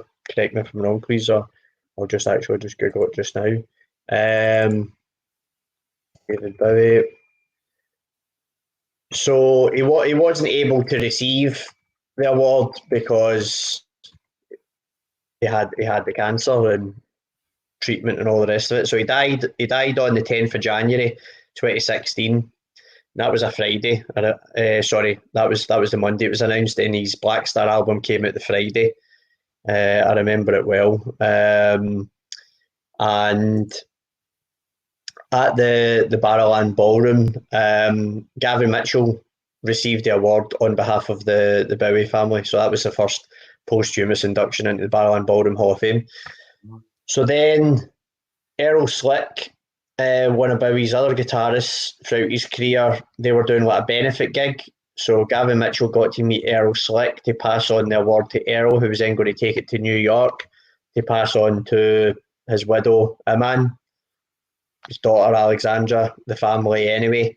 And then through that connection, Gav then got to know other ex-Bowie band members from those celebration gigs, and then like he was invited down to, like, there was a BBC documentary done about him, like the last days and stuff like that. Gav got invited down to the premiere of that, and I just think he'd met like Angie Bowie and just everybody like in the Bowie inner circle. Gav basically ended up becoming pals with him. If I'm missing out any facts or getting any of them wrong and you're watching in, Gav, apologies. Like I know we'll probably be having a chat about this again tomorrow night. It'll come directly from yourself. But just some unbelievable, amazing things had happened, and then because of Gav's connections with that, when we went to that gig there at the end of the gig, I got to meet all these ex-Bowie band members, and Bowie had played the Barrowland Ballroom a couple of times. Tin Machine in July 1997, and we have these Barrowland Ballroom plectrums that sometimes I'll give out to musicians, particularly musicians that have played the ballroom before, as a nice wee souvenir memento for them. So I had a handful of these plectrums, Barrowland Ballroom plectrums, in my pocket, and then I remembered when I'm meeting Bowie's band, and I was like, "Oh, wait a minute, who's played the Barrowland Ballroom here?" And they're like, "Oh, amazing! What?" And again, like, as most people say, like, one of the greatest venues in the world. Those gigs were absolutely incredible. And I was like, "Well, here you go. Like, we have official limited edition Barrowland Ballroom plectrums now. Here you go. That's I'll work there. That's a gift from us to you." And Kevin Armstrong was so pleased to receive one. They went, "Actually, no, hold on, wait a minute." And he ran back. So the stage was being de-rigged. They were loading out everything to get into the tour buses and the trucks to then head off to play Manchester the next day.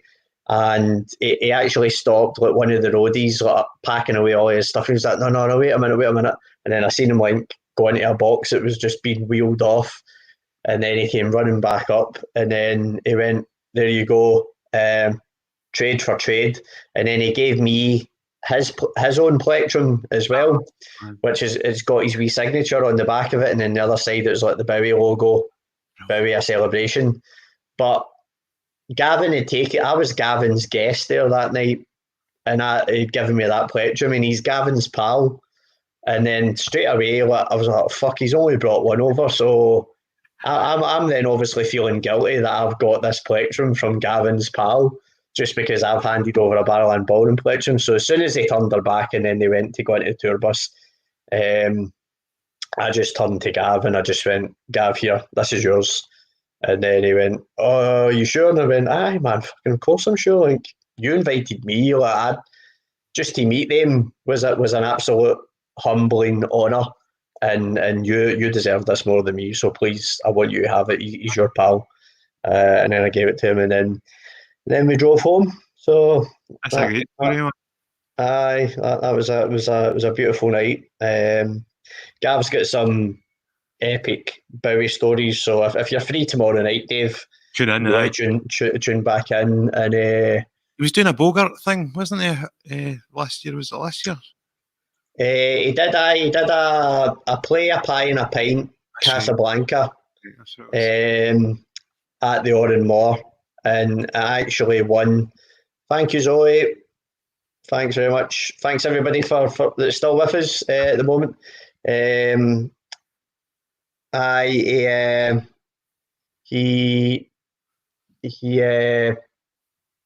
play, the pie and the pint, the Casablanca that they did sort of like over that hour. I'm sure out of all the play, a pie and pint plays that had been on in its entire run, I think that one lit the most popular, the number one, the favourite out of them all. So they've done another limited edition run of it as well. Zoe was actually saying that she's not that interested in Bowie, more a Bob Dylan or Doors fan. Yeah. I'm not a massive Bob Dylan fan, but I am a massive Doors fan. I'll try and think of some Doors anecdotes. Some of the Dylan stuff is I do love some of it. It's the same with all bands. There's no a band that I totally love everything, but there's definitely a couple of Subterranean, Homesick Blues. I love that track. Aye, that's a tune. Johnny's in the basement mixing up the medicine. It's a cool video as well when he's lifting all the signs. How about a wee bit more live hand panning from you before we wrap things up? I was just going to say that because I'm under a time barrier here of getting beaten up with the missus if I don't finish before 12ish. Right, okay, well, we've got 5 minutes left.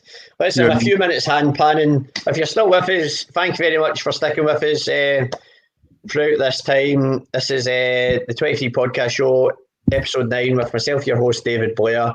We've got the wonderful, the magnificent, the lovely David McKeague, aka David SamadhisoundScapes. He's going to play us out with some live hand panning on his beautiful handmade that he made himself hand pan instrument. And after that, then we'll wrap it up. We'll have our virtual hugs and we'll say good night. So I'll just mute myself and then we'll go over. On you go, Dave. Thank you.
Yes, mate. Thank you. Brilliant stuff. There's a few last comments. Zoe, cool, good stories. Mary, I'm well engrossed with your stories. More of the same tomorrow, Mary. Very good. I crashed the stage at the Dylan gig in SEC 92. Well done, Raimundo. I'm loving this. Can't believe the sounds. We'll just go on. You can check out the YouTube videos, listen to them a wee bit more, Mary. I'd just like to thank everybody then that's been tuning in from start to finish. If you've dropped in, you've dropped out for whatever reason. Obviously thank yourself, David, for coming on the 23 podcast show and being my guest for this evening, playing your lovely instruments, giving us a wee bit of guitar and some of your original songs as well. Always a pleasure to catch up with you and have a wee chat. Hopefully next time we'll be able to do it at a physical level. Aye. But until then, thanks, mate. You're welcome. Tell Gail and the kids I said hello. I'll let you get off before your midnight curfew. So thank you, everybody in the 23 universe, for tuning in. We're signing off for tonight. We'll be back again at 9 o'clock tomorrow with Gavin Mitchell, Scottish acting legend, David Bowie, Uber fan, was Bobby the Barman in Scotland's most successful, greatest ever comedy series, Still Game. We'll have a lot of stories to share with you then. So until then, good night, peace, love, and 23 podcast show. Good night, everyone. Take care. Good night. Good night, guys. Good night.